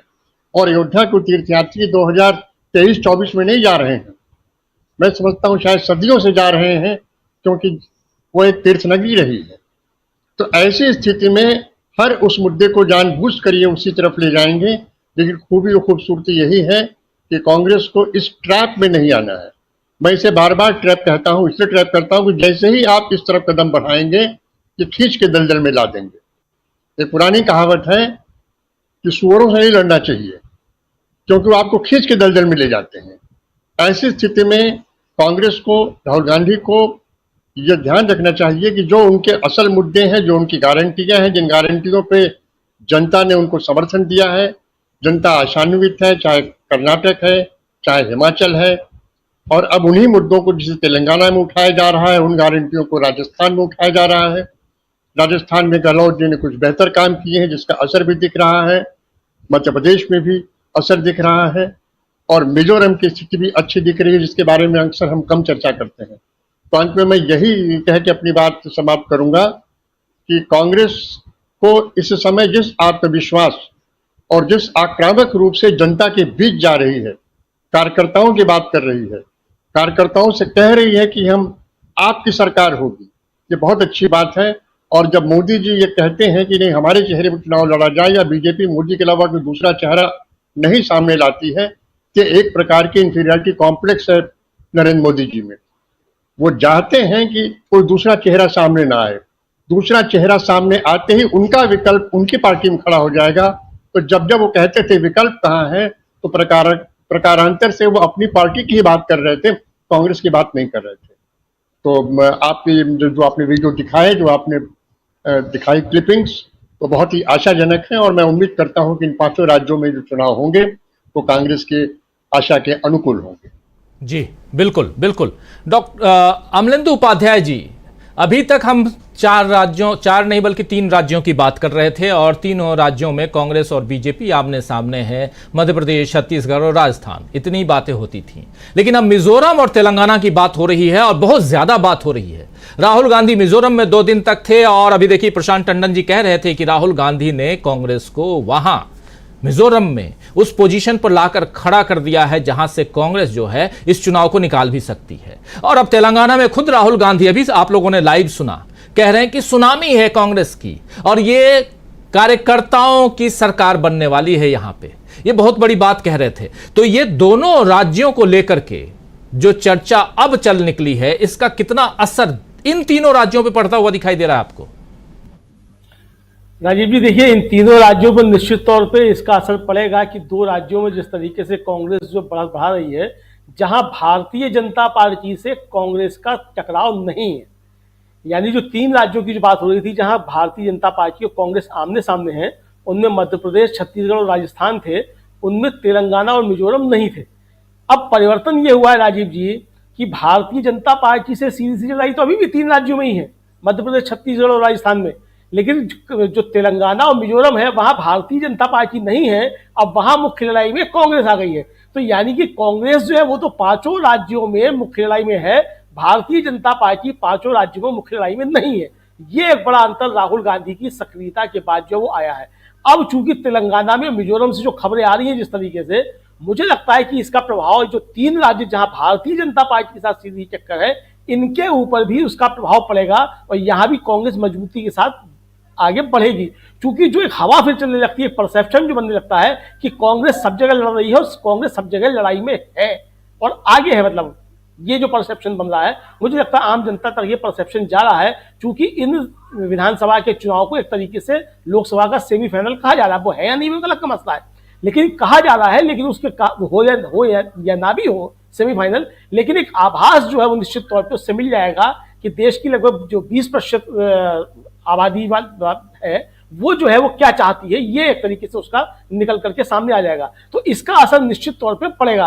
अब जो तेलंगाना में जिस तरीके से राजीव जी राहुल गांधी आगे बढ़े हैं और कांग्रेस आगे बढ़ी है, सबसे बड़ी बात यह है कि वो मेडक जो जिसका प्रशांत जी कर रहे थे, मेडक जो है वो उसी कॉन्स्टिट्यूंसी में है, मतलब लोकसभा क्षेत्र है जिसकी गजवेल सीट से केसीआर जो प्रतिनिधित्व कर रहे हैं।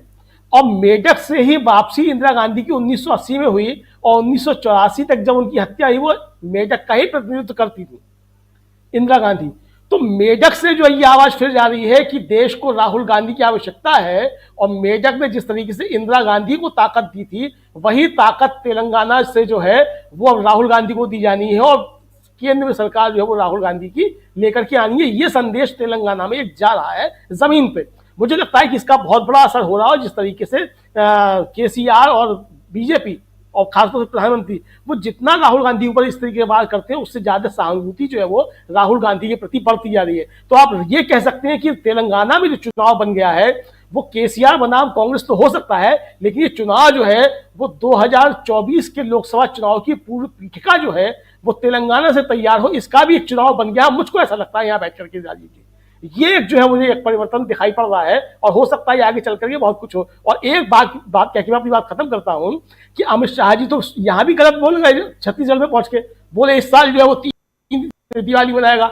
अगर अमित शाह जी बात मान ली दिवाली है तो जनवरी में एक दिवाली तो आपने खुद काट दी, इस साल में नहीं हो रही है।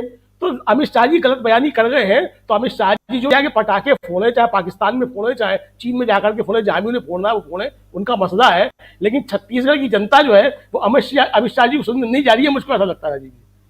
छत्तीसगढ़ की जनता अमित शाह को, और अमित शाह 3 दिवाली की बात कर रहे हैं, तो यहाँ अमलेंदु उपाध्याय जी कह रहे हैं कि तीसरी दिवाली जिसकी बात कह रहे हैं वो 2024 की बात कर रहे हैं, इस साल की बात नहीं कर रहे हैं। खैर, पहली दिवाली हो या दूसरी हो या तीसरी हो, किसकी दिवाली होगी और किसका दिवाला होगा ये तो आने वाला वक्त बताएगा। लेकिन इस वक्त जिस आंधी, जिस सुनामी की बात कर रहे हैं राहुल गांधी, उसके तह में जाने की हम कोशिश कर रहे हैं और समझने की कोशिश कर रहे हैं कि कर्नाटक जीत लिए, तेलंगाना अब पहुंचे हुए हैं। इससे पहले तमिलनाडु की बात देखिए आप कि तमिलनाडु में ऑलरेडी कांग्रेस और डीएमके की सरकार है। तो तमिलनाडु हो या तेलंगाना हो या कर्नाटक हो, दक्षिण के राज्य, और 130 राज्य दक्षिण के ऐसे हैं, 130 राज्य नहीं 130 सीटें, और ये विधानसभा की नहीं कह रहा हूं, लोकसभा की 130 सीटों के दरवाजे क्या राहुल गांधी इसी तेलंगाना से बंद करना चाहते हैं 2024 के? एक बड़ा सवाल है। 130 सीटें कम नहीं होती हैं, और ये दरवाजे अगर बंद हो जाएंगे बीजेपी के लिए तो उत्तर भारत में बचा क्या है? क्या फिर उत्तर भारत से जिस समर्थन की बात कर रहे थे प्रोफेसर अखिल स्वामी जी, फिर से वहीं आना चाहता हूं, क्या उत्तर भारत से प्रधानमंत्री नरेंद्र मोदी उस कुर्सी तक पहुंच पाएंगे जिस कुर्सी को राहुल गांधी अपने हाथों से बना करके लेके गए हैं घर? अभी कुछ दिनों पहले इसी दिल्ली के कीर्ति नगर मार्केट से आज उसका वीडियो भी उन्होंने जारी किया है, आप लोग हमारे चैनल पे भी देख सकते हैं।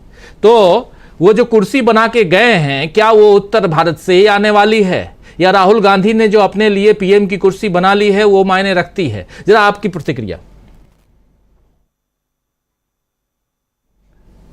अनम्यूट कर लीजिए प्लीज।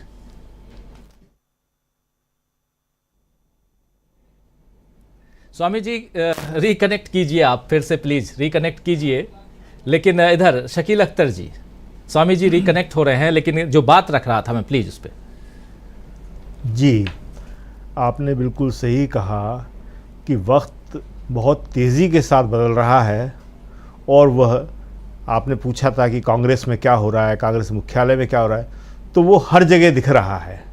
आज जो अशोक गहलोत की प्रेस कॉन्फ्रेंस थी और उसमें जो आप सवाल पूछ रहे थे कि वसुंधरा राजे के बारे में उन्होंने क्या बोला, तो ये बात पहले भी अशोक गहलोत बोल चुके थे, और आज वही कॉन्फिडेंस था कि आज उस बात को वो दोहरा रहे थे जिस सरकार पलटने की बात वो कर रहे थे, और कह रहे थे कि ऐसे में मेरे साथ भी लोगों ने अच्छा ही किया, बुरा नहीं किया। जब मेरे सरकार पलटने की बात हो रही थी तो अशोक गहलोत जो किस्सा सुना रहे थे वो दरअसल 1996 का है।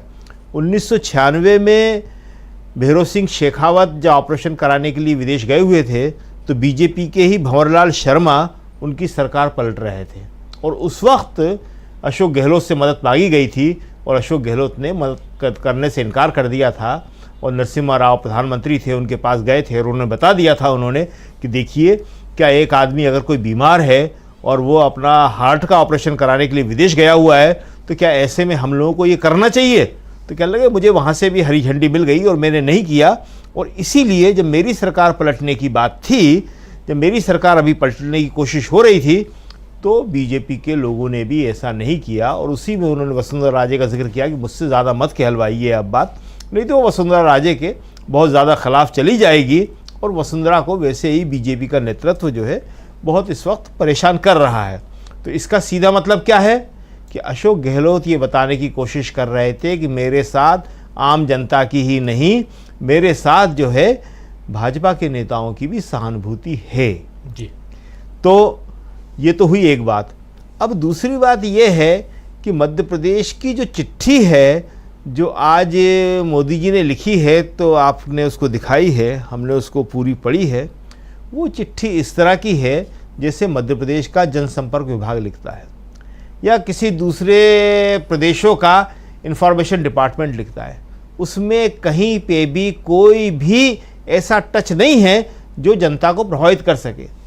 चिट्ठियाँ मुख्यमंत्री के तौर पे मध्य प्रदेश के लोगों को अर्जुन सिंह लिखा करते थे, और बहुत लोकप्रिय चिट्ठियां थोड़ा हैं सा वो। मैं अभी वर्तमान में आना चाहता हूं शकील अख्तर जी, और जो सवाल कर रहा था बाद में आपके बाद फिर आऊंगा प्रोफेसर अखिल स्वामी जी के पास भी, जो दक्षिण और उत्तर की बात है, और थोड़ा सा इससे जो आप बात कह रहे हैं उस पर चर्चा कर चुके हैं, लेकिन थोड़ा एक बहुत इंपॉर्टेंट सवाल आप लोगों के बीच लेकर आया हूं। 130 सीटें दक्षिण भारत की लोकसभा की, और राहुल गांधी यहां जिस दावे के साथ कह रहे हैं कि आपका एक सिपाही दिल्ली में बैठा हुआ है, जब भी आप तेलंगाना के लोगों, जब भी आप मुझे बुलाएंगे 1 मिनट में मैं हाजिर हो जाऊंगा। और ये जो कॉन्फिडेंस है, क्या जो तमिलनाडु है, कर्नाटक है, या अब तेलंगाना, फिर आंध्र प्रदेश, इन तमाम दक्षिण के राज्यों को राहुल गांधी ये भांप चुके हैं कि भारत जोड़ो यात्रा के बाद और अभी जो यात्राएं, चुनावी यात्राएं वो कर रहे हैं, इसके बाद 2024 में जो रिजल्ट आने वाला है वो अपने पक्ष में दिखाई दे रहा है। ये सवाल इसलिए भी करना चाहता हूं क्योंकि इन्हीं राज्यों में, और खासकर छत्तीसगढ़ में हमने देखा, राजस्थान में हमने देखा, हमने मध्य प्रदेश में देखा कि सरकार आई कांग्रेस की, लेकिन जब लोकसभा का चुनाव हुआ तो वहां पर सीटें बिल्कुल लगभग पूरी की पूरी चली गई मोदी जी के नाम पे। तो ये जो परिवर्तन की बात कर रहे हैं, तो क्या 2019 और 2024 में फर्क दिखाई दे रहा है? 130 सीटों पर अब उसके लिए दरवाजे, जो बीजेपी के दरवाजे हैं वो बंद हो चुके हैं। क्या इसके कारण अब उत्तर भारत में भी कोई असर पड़ेगा? ये सवाल बिल्कुल पड़ेगा भाई। दक्षिण में राहुल जो इतना टाइम दे रहे हैं, तेलंगाना में 3 दिन, कल भी प्रोग्राम है उनका तेलंगाना में, तो टाइम देने का मतलब ही ये है कि राहुल गांधी इस बात को अच्छी तरह जानते हैं कि दक्षिण में जो उन्हें समर्थन मिल रहा है वो बहुत ही ज़्यादा है, अभूतपूर्व समर्थन है वो।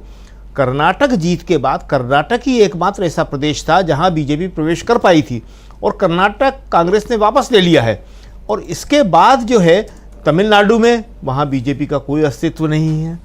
बीजेपी अगर वहां पे कहीं पे है तो वो सिर्फ आंध्र प्रदेश में ही है, और वो भी अपने सहयोगी दलों के साथ, जिसको बीआरएस कह रहे हैं, बी टीम। और इसी तरह जगन रेड्डी है आंध्र प्रदेश में। इसके अलावा और कहीं पे भी बीजेपी नहीं है। केरल में कोई सवाल ही नहीं उठता उनका, तमिलनाडु में कोई सवाल ही नहीं उठता, कर्नाटक वापस ले लिया है। तो इसीलिए राहुल गांधी तेलंगाना में इतनी मेहनत कर रहे हैं, और तेलंगाना के साथ साथ वो आंध्र प्रदेश को भी साध रहे हैं। तो साउथ में तो बीजेपी के दरवाजे उन्होंने बंद कर ही दिए हैं, लेकिन इसके साथ जो 3 राज्यों में यहाँ पे बहुत अच्छा प्रदर्शन करने जा रहे हैं, वो उनके लोकसभा के दरवाजे को भी खोल देगा। और ये 3 राज्य नहीं है, इसके साथ जो पूरा नॉर्थ बेल्ट है, नॉर्थ ईस्ट है, बाकी इलाके हैं। देखिए, भारत में जो राजनीति होती है, जो चुनाव होते हैं, जो माहौल बनता है, वो नेता के कॉन्फिडेंस से बनता है। और अभी आपने जो सारे के सारे वीडियो दिखाए, उसमें राहुल गांधी का जो कॉन्फिडेंस का लेवल है वो बहुत ही ऊंचा लेवल है। वो बता रहा है कि राहुल गांधी को ये भरोसा हो गया। राहुल गांधी बार बार कह रहे हैं कि दिल्ली में सरकार बनेगी, जातिगत जनगणना होगी, दिल्ली में सरकार बनेगी, ऐसा होगा। और आप देखेंगे कि राहुल गांधी ने वहाँ एक बड़ा ख़ास वाक्य बोला है जो आम तौर पे राहुल गांधी बोलते नहीं हैं। राहुल गांधी ने बोला क्या? मेरा नाम राहुल गांधी है, उसका नाम राहुल गांधी है, जो मोदी के सामने नहीं जाएगा, जो मोदी के सामने नहीं झुकेगा, जो आरएसएस बीजेपी से नहीं डरेगा, उसका नाम राहुल गांधी है। ये शब्द जनता बहुत पसंद करती है, और जनता इन बातों पे एकदम से बहुत ही ज़्यादा आपके ऊपर वोटों की बौछार कर देती है। मोदी जी ने यही तो किया था। मोदी जी इसी तरह की भाषा बोलते थे, 56 इंच की छाती, लाल आंखें, लाल किला नकली बनवा के उसके सामने का भाषण। तो एक व्यक्ति पूजा जो है वो भारतीय जनता में और भारतीयों का एक संस्कार रहा है। वो व्यक्ति को देख के वोट देते। इंदिरा गांधी इसीलिए इतनी लोकप्रिय थी, और इसीलिए उसका फ़ायदा उठाकर मोदी जी ने वो सब कुछ हासिल किया। और अब राहुल गांधी उस राजनीति की बारीकियों को अच्छी तरह समझ गए हैं, और इसीलिए राहुल गांधी के शब्द आज आप देखिए कि उसका नाम राहुल गांधी है, मेरे खून के अंदर ये बात है, सरकार कांग्रेस के कार्यकर्ताओं की बनेगी, सुनामी है। ये सब राहुल गांधी से हमने पहले कहाँ सुना था? तो इसका मतलब जो राहुल गांधी में कॉन्फिडेंस आया है, वो कॉन्फिडेंस जनता में जो परिवर्तन वो देख रहे हैं उसी के जरिए आया है। बिल्कुल, जनता में परिवर्तन देख रहे हैं उसी के जरिए। सीधा आना चाहता हूं प्रोफेसर अखिल स्वामी जी, दक्षिण से लेकर उत्तर तक की हम राजनीति पे बात कर रहे हैं, उसमें राहुल गांधी के रोल की बात कर रहे हैं, कैसे देखा जाए? देखिए राजीव जी, आपके इस चर्चा के माध्यम से मैं एक बिल्कुल आश्वासन देना चाहता हूं साउथ के लोगों को, अगर 130 सीट में आप एक भी सीट नहीं देंगे तो मैं, क्योंकि उत्तर भारत का हूं, मैं भी आश्वासन देता हूं उत्तर भारत से भी एक सीट नहीं, हम साउथ से पीछे नहीं रहेंगे, हम साउथ से आगे रहेंगे। और जो रास्ता आप दिखा रहे हैं उस रास्ते में हम पीछे नहीं रहेंगे और ये दिखा देंगे कि हम भी उत्तर भारत के लोग मोहब्बत को चाहते हैं और प्रेम को चाहते हैं, सद्भाव और संभाव को चाहते हैं। राजीव जी, एक बात और, अभी तक में जो ये चुनाव हो रहे हैं इनकी तुलना करता था 1977 से 1984 से। आज वो तेलंगाना में राहुल गांधी की ये मैंने मीटिंग और ये पदयात्रा देखी है। अब मैं ये क्लेम करता हूं और बड़े अच्छी तरह से क्लेम करता हूं, ये लड़ाई हो गई है उन लोगों के बीच में जो फ्रस्ट्रेटेड है, जो घृणा से भरे हुए हैं, जो द्वेष से भरे हुए हैं, जो देश को तोड़ना चाहते हैं, जो पिछली बार करीब 34-35% थे, इस बार घट के करीब 25% हो गए हैं और जब तक चुनाव होगा इनकी संख्या घट के 18% हो जाएगी।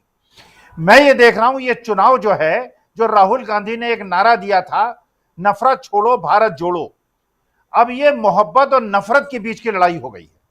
और मैं ये देख रहा हूं कि ये जो जनता तेलंगाना में जुड़ी है राजीव जी, वो ये दिखा रही है कि मोहब्बत जीत रही है, कांग्रेस नहीं जीत रही है, बीजेपी नहीं हार रही है, मोहब्बत जीत रही है, नफरत हार रही है। और मैं ये आश्वासन, देखिए 71 साल की उम्र में जो मैंने अपने जीवन में देखा है और भारतवर्ष को देखा है, भारतवर्ष को समझा है, भारतीय समाज को समझा है, अपने युवा बच्चों को, अपने छात्रों को देखा है, राजीव जी, ये भारतीय मन प्रेम से भरा हुआ होता है। क्योंकि मैंने देखा जिन बच्चों को लोग कहते हैं, जिन एमबीए के छात्रों को ले कहते हैं बड़े उद्दंड होते हैं, मैंने अपने शिक्षक जीवन में राजीव जी एक भी बच्चे को अपने से बेहतर नहीं देखा। जब मैं जवानी में था, मैं देखता हूं कि ये बच्चे मुझसे बेहतर हैं। आज के बच्चे इतने आज्ञाकारी, इतने प्रेम से भरे हुए हैं। तो ये युवा वर्ग, जिस प्रकार से राहुल गांधी, क्योंकि वो जानता है, आज देश को प्यार करने वाला ये जानता है, देश से मोहब्बत करने वाला ये जानता है, ये देश आगे तभी बढ़ेगा जब देश एकजुट होगा।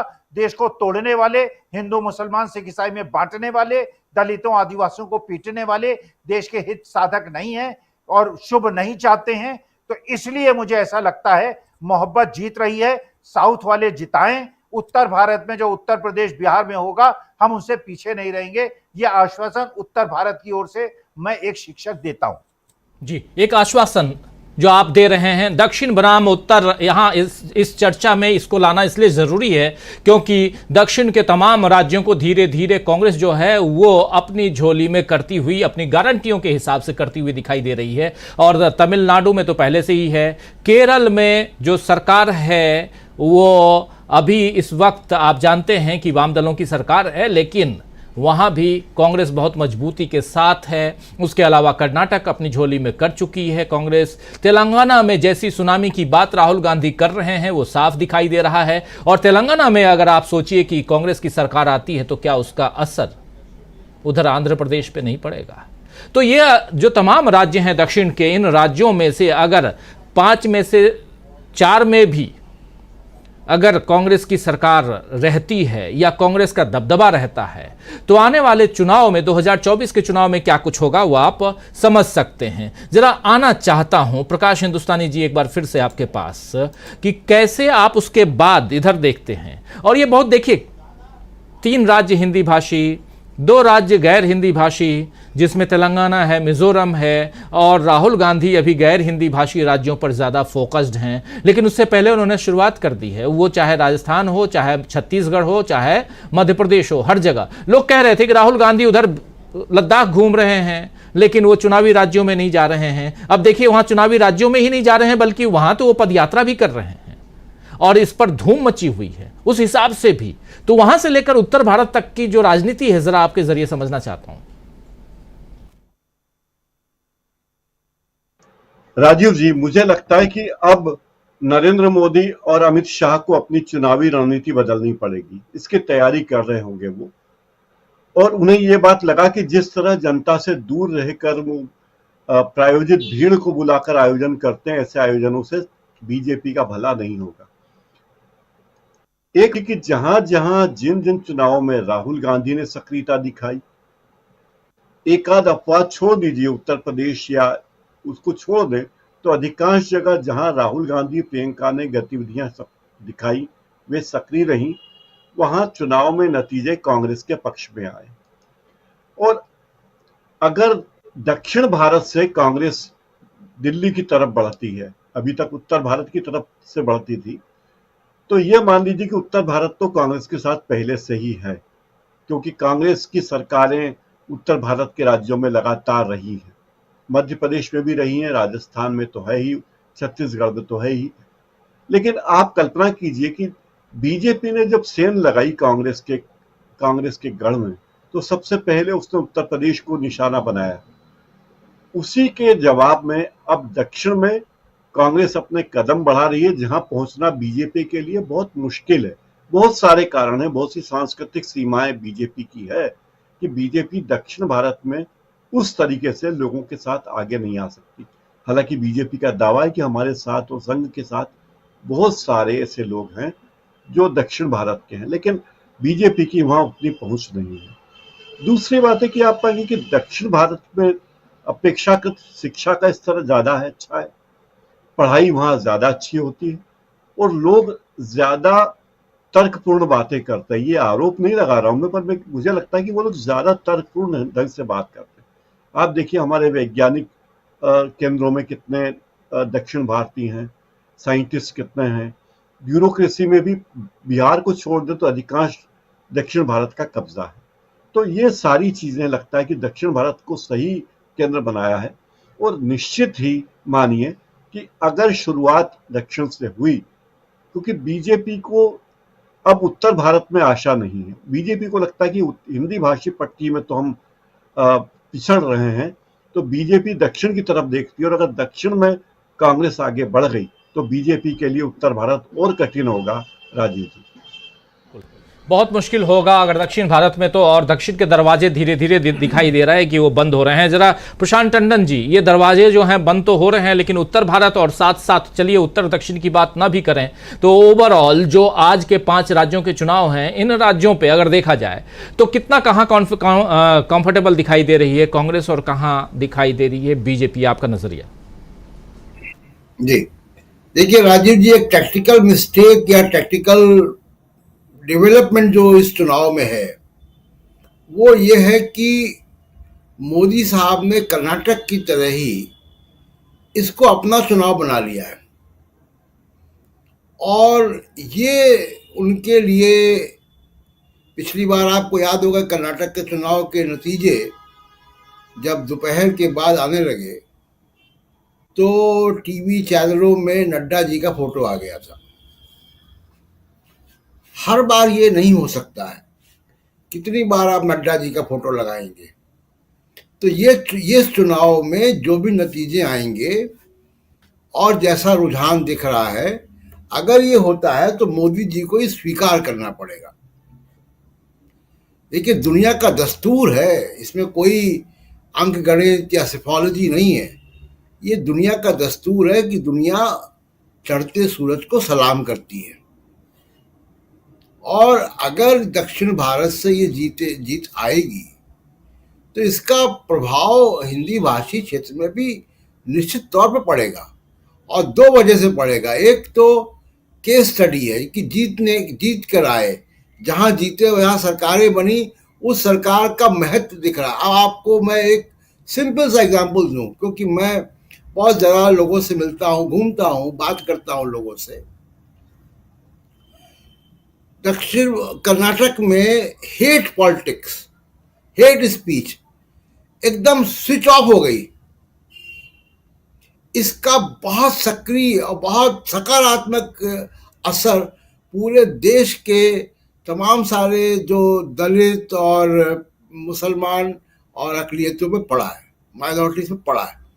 वो देख रहे हैं कि कर्नाटक में सरकार आते ही वो सारी जो बातें थी कि मुसलमानों की दुकानें तोड़ो, उनको बुलडोजर चलाओ और मुस्लिम लड़कियों को स्कूल के बाहर करो, हिजाब का मामला सब एकदम बंद हो गया। इसका असर बाकी उत्तर भारत में आ रहा है, और ये तमाम वो जिनकी मैं चर्चा कर रहा हूँ, इन तमाम तबकों ने कांग्रेस को बहुत लंबे समय से, लगभग 2 दशक से वोट देना बंद कर दिया है।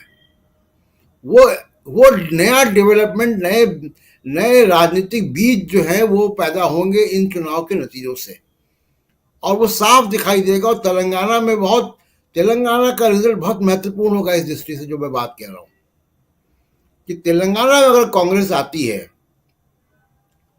तो ओवैसी की जो पॉलिटिक्स है, जो ओवैसी को टीवी स्टूडियो में बैठाया जाता है, वो उस पर बहुत बुरा असर होगा। दूसरी बात कि बीजेपी ने, मैं हमेशा से कहता रहा हूं कि आरएसएस बीजेपी को लोग बताते हैं कि कोई सुपरमैन है और कोई बहुत रणनीतिकार हैं, बहुत चाणक्य हैं, लेकिन 8 साल 10 साल होने वाले हैं, लगभग 10 साल, 9.5 साल से ऊपर हो जाएगा। बीजेपी दक्षिण भारत में अपनी जगह नहीं बना पाई। जो एक जगह थी भी, जो शकील साहब ने कहा, वो जगह भी निकल गई कर्नाटक। और क्यों निकल गई? क्योंकि बीजेपी दक्षिण भारत में उत्तर भारत की पॉलिटिक्स लेकर जाती है, वहां नंदिनी और अमूल करती है जाकर, वहां हिंदी और तमिल की बात करती है। आप उत्तर भारत की राजनीति, यहां का ध्रुवीकरण लेकर वहां जाएंगे तो वहां की जमीन में ये फसल, वहां की मिट्टी में ये फसल नहीं हो सकती। तो इसलिए बीजेपी का एक टैक्टिकल फेलियर है। एक, दक्षिण भारत में कभी बीजेपी ने अपना बफर नहीं बनाया। दूसरा कि ये चुनाव में अगर आपने वसुंधरा राजे को किनारे कर दिया, आपने शिवराज सिंह चौहान को किनारे कर दिया, आपने रमन सिंह को किनारे कर दिया, तो चुनाव तो सिर्फ मोदी साहब का है। फिर ये तो हार जीत जो भी होगी वो मोदी साहब की होगी। कांटों का हार होगा या सेहरा होगा, वो मोदी साहब का होगा। और इसी क्रिकेट से 2024 के चुनाव में जाएंगे। इसको 2019 से हम लोग तुलना ना करें, क्योंकि अब स्थितियां बहुत फर्क हैं। और 2019 में हमको याद रखना चाहिए कि राहुल गांधी, भारत जोड़ो यात्रा नहीं हुई थी, राहुल गांधी की वो इमेज कॉर्पोरेट प्रोजेक्ट का असर था और पुलवामा हो गया था। तो इस बार स्थितियां फर्क होंगी राजीव जी। स्थितियों में बहुत फर्क, लेकिन मोदी जी के नाम पर कर्नाटक चुनाव कांग्रेस बीजेपी हार चुकी है, माफी चाहूंगा। और उसके बाद आरएसएस के मुखपत्र में क्या कुछ छपा था उस पर चर्चा हम कई बार कर चुके हैं। लेकिन उसके अलावा क्या इन 5 राज्यों में जहां पर फिर से मोदी जी का नाम है, मोदी जी अब मध्य प्रदेश में चिट्ठी लिख चुके हैं, ऐसी ही चिट्ठियां उनकी तैरेंगी दूसरे राज्यों में भी, और हर जगह उनके चेहरे पर ही। इसलिए उनके चेहरे की बात कर रहा हूं क्योंकि राजस्थान में, जैसा अभी बता भी रहे थे प्रशांत टंडन जी, कि राजस्थान में वसुंधरा राजे सिंधिया किनारे की जा चुकी हैं, छत्तीसगढ़ में रमन सिंह किनारे किए जा चुके हैं, मध्य प्रदेश का हाल हम देख ही रहे हैं। इन तीनों राज्यों के अलावा 2 जो बाकी बचे हुए राज्य हैं वहां पर बीजेपी का कोई तो है नहीं। और ऐसे में अगर बीजेपी चुनाव हारती है तो क्या यहां से किस चेहरे के साथ प्रधानमंत्री नरेंद्र मोदी 2024 के चुनाव में उतरेंगे? एक बड़ा सवाल, इस सवाल का जवाब ढूंढना चाहता हूं और आना चाहता हूं डॉक्टर दीपक पाचपोर जी आपके पास। कैसे जाएंगे प्रधानमंत्री 2024 के चुनाव में अगर इन 5 राज्यों के चुनाव अपने नाम पर लड़ते हुए वो हार जाते हैं? देखिए, अब मोदी जी के पास और कोई चारा रह नहीं गया है, क्योंकि उन्होंने इसकी शुरुआत की थी कि सारे के सारे चुनाव वो है अपने नाम पर लड़े। अब अगर वो विड्रॉ भी करना चाहें तो उनकी पार्टी के बाकी नेता उन्हें नहीं करने देंगे, क्योंकि वे जान गए हैं कि मोदी जी ने भारतीय जनता पार्टी को उस कोने पर लाकर खड़ा कर दिया है जहां से गिरने के अलावा और कोई दूसरा चारा नहीं है। हम कल्पना ही कर सकते हैं कि ये 5 राज्य अगर हारती है भारतीय जनता पार्टी, जिसके आसार पूरे के पूरे नजर आ रहे हैं, तो मोदी जी के लिए उनका खुद का सर्वाइवल जो है वो बहुत मुश्किल हो जाएगा। लगभग 1 साल से इस चीज को हम लोग थोड़ा बहुत तो भांप ही रहे हैं, इस बात की हम लोग बार बार चर्चा भी कर रहे हैं, लेकिन जब तक इन 5 राज्यों के चुनाव नहीं हो जाते तब तक तो हम इंतजार करना ही था इनके नतीजों का। अब ये नतीजे बहुत स्पष्ट दिख रहे हैं। देखिए, ये जो 3 राज्य हैं, छत्तीसगढ़, मध्य प्रदेश और राजस्थान, यहाँ तो कांग्रेस आगे ही थी, और आगे नहीं तो कम से कम राजस्थान के मामले में अगर कहा जाता था कि नेक टू नेक फाइट थी। कमाल तो मिजोरम और तेलंगाना का है, जहां पर कांग्रेस जो है पीछे से दौड़ती हुई आई और आगे निकल गई है। तो ये सोचिए कि जहां पर वो कमजोर थी कांग्रेस, वहां पर आज वो इतनी शक्तिशाली बन गई है, तो जहां पर वो पहले से ताकतवर थी वहां पर माहौल क्या होगा। यही कारण है कि मोदी जी को चिट्ठी लिखनी पड़ रही है। देखिए, मोदी जी ने चिट्ठी लिख के एक बार फिर साबित कर दिया कि ये चुनाव मैं ही लड़ रहा हूं। ये गलती कर गए हैं वो। मतलब असली बात तो यह है कि मन की बात को उन्होंने लिखित में दे दिया और कुछ नहीं किया है। इससे अच्छा था कि वो कुछ नहीं करते और शिवराज सिंह को छोड़ देते, उनको ये टास्क दे देते कि भाई ये जीत के आओ, मुख्यमंत्री आप ही बने रहोगे। अब देखिए, ना तो वो शिवराज सिंह के साथ हैं और ना उन्होंने किसी को टास्क दिया है। अब आपस में सिर्फ फुटबॉल ही होगी और होगा ये कि इस आपस की रंजिश में और आपस के महत्वाकांक्षा में जो मैं मध्य प्रदेश की बात कर रहा हूँ, मध्य प्रदेश में जो थोड़े बहुत चांसेस थे वो भी मुझे लगता है कि अब वो निश्चित रूप से और बहुत ही नीचे जा रहे हैं। छत्तीसगढ़ के बारे में, मैं छत्तीसगढ़ में हूं, लेकिन छत्तीसगढ़ के बारे में इसलिए बहुत बात करने की जरूरत नहीं रह जाती कि छत्तीसगढ़ में भारतीय जनता पार्टी पहले से बहुत पीछे है। अब वो इसके बारे में बात तभी होगी जब कोई भारतीय जनता पार्टी चमत्कार जैसा करता हुआ दिखा दे। अब आज अमित शाह जी वापस यहाँ पर थे। देखिए, अब किस तरीके से अपनी पॉलिसी पे भी वो पुनर्विचार कर रहे हैं।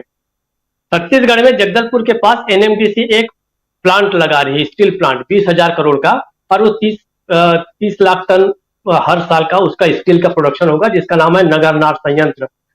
अमित शाह को यहां पर आकर यह कहना पड़ा कि बस ये जो नगरनार का प्लांट है, ये बस्तर की जनता और छत्तीसगढ़ की जनता की संपत्ति है, इसको प्राइवेटाइज नहीं किया जाएगा।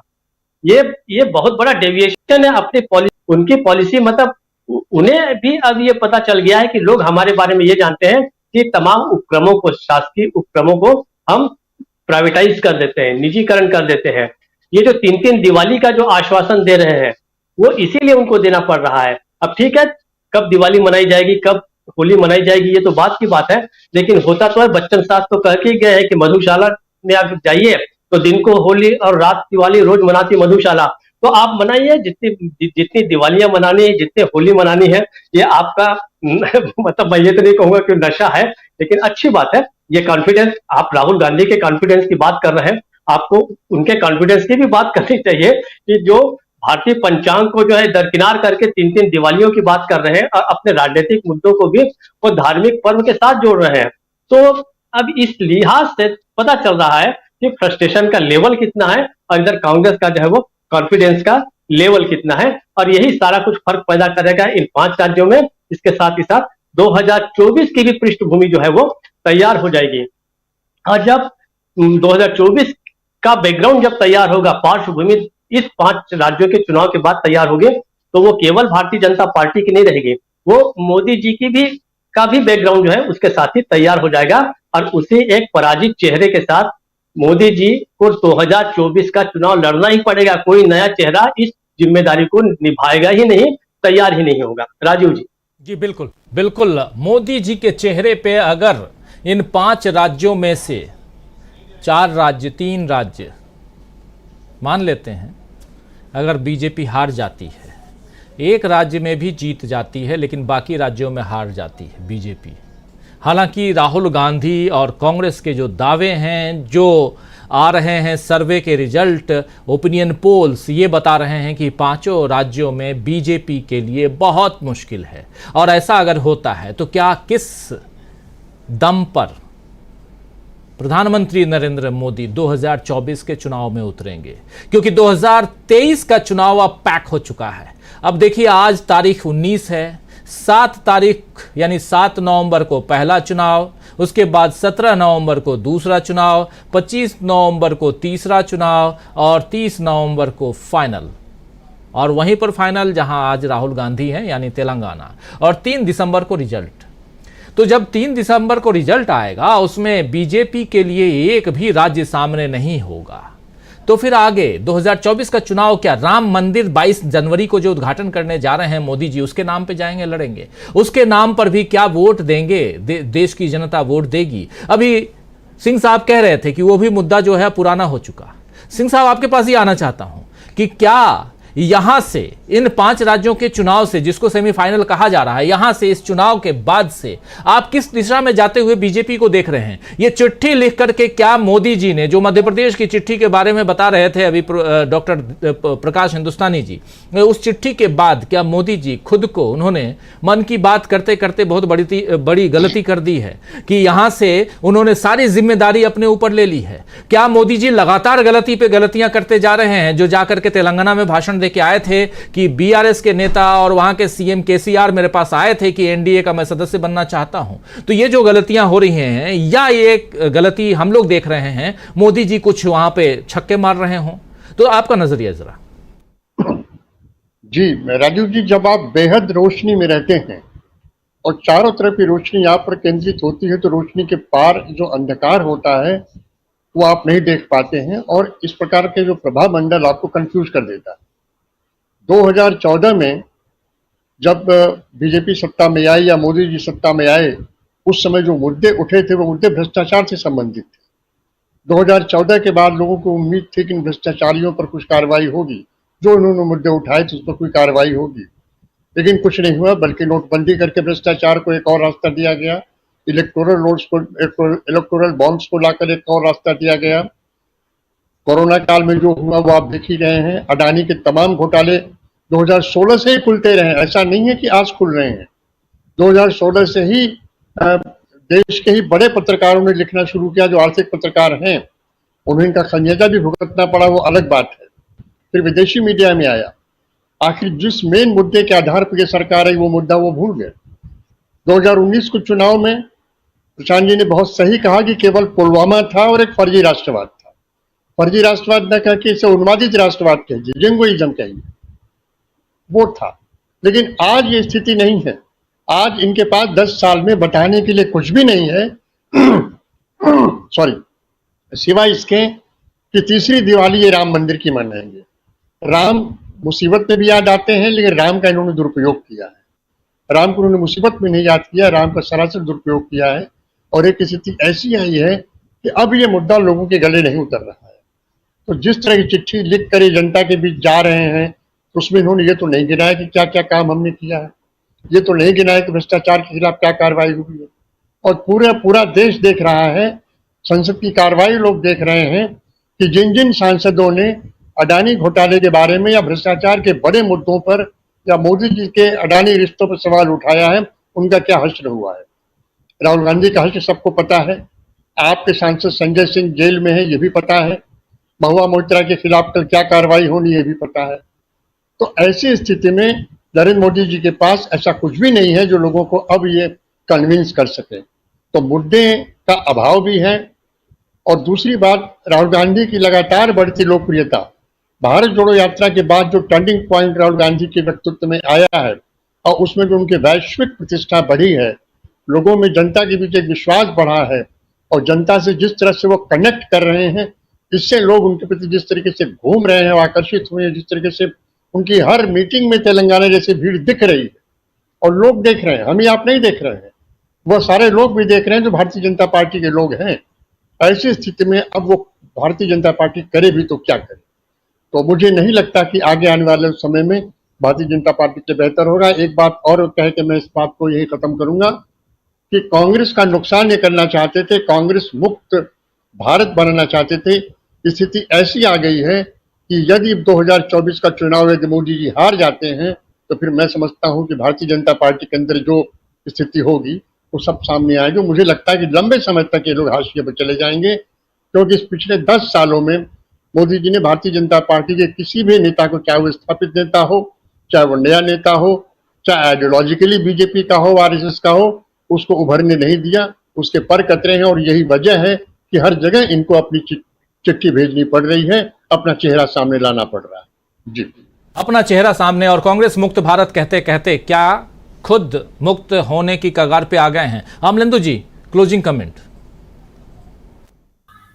अब राजीव जी, ये तो नहीं कह सकते अभी कि क्या होने जा रहा है, लेकिन जो सूरत हाल दिख रहा है उसको देख करके और प्रधानमंत्री की जिस तरीके से पूजा अर्चना में, भक्ति में उनकी आस्था बढ़ती जा रही है, उसको देख करके समझा जा सकता है कि भारतीय जनता पार्टी मुक्त भारत होने का समय नजदीक आ रहा है। ये प्रधानमंत्री की ही जो क्रियाकलाप है उनको देख करके समझा जा सकता है, और जनता की भावना जो है वो तो अलग का एक विषय है। अब जनता की अगर नब्ज की बात करें तो जनता भी चाहती है कि भारतीय जनता पार्टी मुक्त भारत हो, चूंकि भारतीय जनता पार्टी की सरकार ने पिछले 9.5 वर्षों में जिस तरीके से जनता के ऊपर एक तरीके से कहा है कि अत्याचार किए जनता की भाषा में, मतलब ये मेरे शब्द नहीं, जनता की भाषा ही है जो अत्याचार किए हैं, जिस तरीके से महंगाई बढ़ी है, जिस तरीके से बेरोजगारी बढ़ी है, जिस तरीके से देश के अंदर अपराध बढ़े हैं, तो इन सारी मसलों की वजह से मुझे लगता है कि भारतीय जनता पार्टी बैकफुट पे है। दूसरी बात राजीव जी ये है कि भारतीय जनता पार्टी की सरकारों ने अगर कुछ काम किए होते, तो डबल इंजन की सरकारें, मुझे लगता है कि वो डबल बोझ जो है वो बन गई, जहां जहां भी डबल इंजन की सरकारें हैं।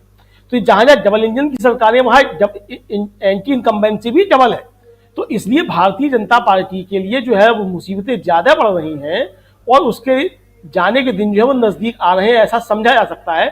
और 5 राज्यों के चुनाव जो है काफी कुछ बयान कर देंगे, क्योंकि यहाँ भी जो है वो देखने में आएगा कि किस तरीके से डबल एंटी इनकम्बेंसी, खासतौर से मध्य प्रदेश जो वो बताएगा कि वहां काम कर रही है कि नहीं कर रही है। तो मुझे लगता है कि एक लिटमस टेस्ट के तरीके से भी होंगे, और प्रधानमंत्री नरेंद्र मोदी जो गलतियां करते रहते हैं वो जानबूझ के गलतियां कोई नहीं करता है, और प्रधानमंत्री तो खासतौर से जानबूझ के गलतियां नहीं करते हैं, लेकिन वो गलतियां हो जाती हैं जब वो बजरंगबली जो है वो कुछ काम उल्टा सीधा कर देते हैं। तो बजरंगबली ने जो उल्टा सीधा काम कर्नाटक में कर दिया था, वैसा ही बजरंगबली उल्टा सीधा काम कर दिया इन 5 राज्यों के चुनाव में भी, क्योंकि प्रधानमंत्री की आस्था बजरंगबली में नहीं है, बजरंगबली के गदा में उनकी आस्था ज्यादा है। अब वो बजरंगबली को ही चुनौती देने लग जाते हैं एक तरीके से, जिस तरीके से वेशभूषा और ताना बाना सब ओढ़ लेते हैं। तो अब वो बताने की चेष्टा कर रहे हैं कि बजरंगबली से ज्यादा जो है वो राम भक्त मोदी जी हैं। तो बजरंगबली ये तो स्वीकार नहीं करेंगे, क्योंकि सबसे ज्यादा राम भक्त तो बजरंगबली है, वो सीना चीर के तो नहीं दिखा सकते ना बजरंगबली, तो गदा चला के ही दिखाएंगे बजरंगबली। तो मुझे लगता है कि बजरंगबली की कृपा जो है वो बरसेगी, बस इंतजार करना राज्य 2024 का ये कृपा किस तरीके से बरसती है। जी राजीव, बजरंगबली की चर्चा कर्नाटक से लेकर अब मध्य प्रदेश तक, यानी कि इस चुनाव में भी आप देखिए चुनाव दर चुनाव बजरंगबली जो हैं वो आगे बढ़े जा रहे हैं, और भगवान राम जो है वो कह रहे हैं कि जाओ हमारे भक्त का उद्धार करो। तो बहुत शुक्रिया अदा करना चाहता हूं। कुछ जोड़ना चाह रहे थे शकील अख्तर जी? नहीं, कोई ख़ास बात नहीं जोड़ना चाह रहे थे। हम ये कह रहे थे कि आपने ये बड़ा अच्छा मुद्दा उठाया है साउथ और नॉर्थ का। तो साउथ की जो राजनीति है इसको राहुल ने बहुत पहले समझ लिया था, और आप याद करिए कि जो उन्होंने यात्रा अपनी शुरू करी थी वो साउथ से ही की थी उन्होंने, और साउथ से जब की थी उस वक्त बहुत सारे सवाल ये उठे थे कि साउथ से क्यों, वहाँ तो कुछ भी नहीं है। लेकिन राहुल इस बात को अच्छी तरह समझते थे कि साउथ जो है कांग्रेस का हमेशा से समर्थक रहा है, और साउथ के जो लोग हैं वो हमेशा से इस बात को मानते और जानते रहे हैं कि यही परिवार एक ऐसा परिवार है जो देश को बचाता है, और यही परिवार एक ऐसा परिवार है जो देश को विकास के रास्ते पर ले जाता है। इसीलिए जैसा कि प्रशांत जी बता रहे थे कि मेंढक से सोनिया गांधी, उसके बाद चिकमंगलुरु से सोनिया गांधी, उसके बाद इंदिरा गांधी चिकमंगलुरु से, सोनिया गांधी कर्नाटक से, राहुल गांधी खुद केरल से। तो ये सारे लोग वहाँ जा के बार बार इसीलिए लड़ते हैं ताकि वो जो एकजुटता है वो बनी रहे। जी, ये बहुत बड़ी बात आप कह रहे हैं कि एकजुटता, और खासकर एकजुटता ही नहीं बल्कि इग्नोरेंस ना दिखाई दे। जो इधर नॉर्थ इंडिया में आप दिल्ली में बैठ करके साउथ इंडिया को बहुत दूर समझते हैं, तो वो भी ना दिखाई दे। और एक नेता अगर वहां पहुंचता है और अपनी तमाम चीज़ों की शुरुआत वहीं से अगर कर रहा है, तो ये मायने यहाँ कहीं ये बात मायने रखती है। और वहाँ से लेकर आप जब पहुँचते हैं श्रीनगर तक, तो और भी मायने रखती है। अभी तो बाकी ही है, अभी ऊपर की बात करना बाकी है। जब चुनाव वहाँ के होंगे, और ख़ासकर जब चुनाव होंगे पूरे देश के 2024 में, तो उसमें कश्मीर भी आएगा, उसमें जम्मू और कश्मीर दोनों, लद्दाख की भी बात हम करेंगे। तो बहुत सारी बातें करेंगे, लेकिन इन दिनों आज की तारीख में हम 5 राज्यों की बात कर रहे हैं, उसमें जो चुनावी हालात हैं उसकी बात कर रहे हैं, देश के अंदर की बातें हम कर रहे हैं, लेकिन देश के बाहर जो कुछ हो रहा है उसकी चर्चा भी हम करते रह रहे हैं। इजराइल में जो कुछ हो रहा है उसकी चर्चा। आज प्रधानमंत्री नरेंद्र मोदी को फिलिस्तीन की सुध भी आ गई, और ऐसे करना ही था। फिलिस्तीन पे अगर चर्चा नहीं करते तो कहीं ना कहीं वो ऐसे भी अपनी ही टीम से बाहर हो गए थे, तो उनको फिलिस्तीन की चिंता भी करनी पड़ी। और लेकिन जो बाइडन फटाफट जो पहुंच गए थे वो भी, और मोदी जी भी, इनको मुंह की खानी पड़ी है इजराइल के मसले पे। आखिर क्यों? अगर समझना चाहते हैं तो आप देख सकते हैं हमारी राय, आज का हमारी राय जो हम आप तक पहुंचाना चाहते हैं। राहुल गांधी ने इस बीच एक ट्वीट भी किया है और इस ट्वीट में अभी से ये ट्वीट राहुल गांधी का आज का ही है और देखिए अभी का ट्वीट है, ये 7 बजे का ट्वीट है और इसमें भी उन्होंने गज़ा पर जो गज़ा में जो सिविलियंस के ऊपर, अस्पताल के ऊपर जो हमला किया गया था, इसके खिलाफ इन्होंने ट्वीट किया है और इसकी भर्त्सना की है राहुल गांधी ने। और आप याद कीजिए कि कल प्रियंका गांधी ने भी ट्वीट करके इस पूरे हमले की भर्त्सना की थी और इसके बाद हम लोग देख रहे हैं कि राहुल गांधी, मल्लिकार्जुन खड़गे, तो कांग्रेस का जो स्टैंड है वो साफ है। लेकिन जिस दिन कांग्रेस ने हमास को लेकर के और उसके अलावा फिलिस्तीन को लेकर के जो चर्चा की थी, जो अपने फिलिस्तीन पर अपनी बातें कांग्रेस ने रखी थी, उसके खिलाफ आप याद कीजिए कि कितने लोग आ गए थे सामने। तो इस पे चर्चा होती रहेगी। हम थोड़ा सा इस प्रोग्राम के जरिए आप तक ये बात ज़रूर पहुंचाना चाहते हैं कि पूरी दुनिया में अमन चैन बरकरार रहे और वो हम चाहते भी हैं। पूरी दुनिया में, हमारे देश में चारों तरफ शांति का माहौल हो, खुशहाली का माहौल हो। राजनीति आती जाती चीज़ है, 5 साल आती है, काम ढंग से न करें तो उनको विदा ज़रूर कीजिए, इमोशनल मत बनिए और ये ज़रूर सोचिए कि इस बार पुलवामा ना हो। ये सबसे बड़ी बात है कि इस बार पुलवामा ना हो। इस पर भी चर्चा बहुत होगी आने वाले समय में। तो बहुत बहुत शुक्रिया अदा करना चाहता हूँ विजय शंकर सिंह साहब, आपका बहुत बहुत शुक्रिया। डॉक्टर प्रकाश हिंदुस्तानी जी, प्रशांत टंडन जी, डॉक्टर दीपक पाचपोर जी, अमलिंदु उपाध्याय जी, हमारे साथी इधर स्टूडियो में शकील अख्तर जी और प्रोफेसर अखिल स्वामी जी, आप सबका बहुत शुक्रिया, बहुत धन्यवाद कि आप लोग जुड़े रहे, अपनी बात, अपने विचार आप लोग रखते रहे, हमारी राय ज़रूर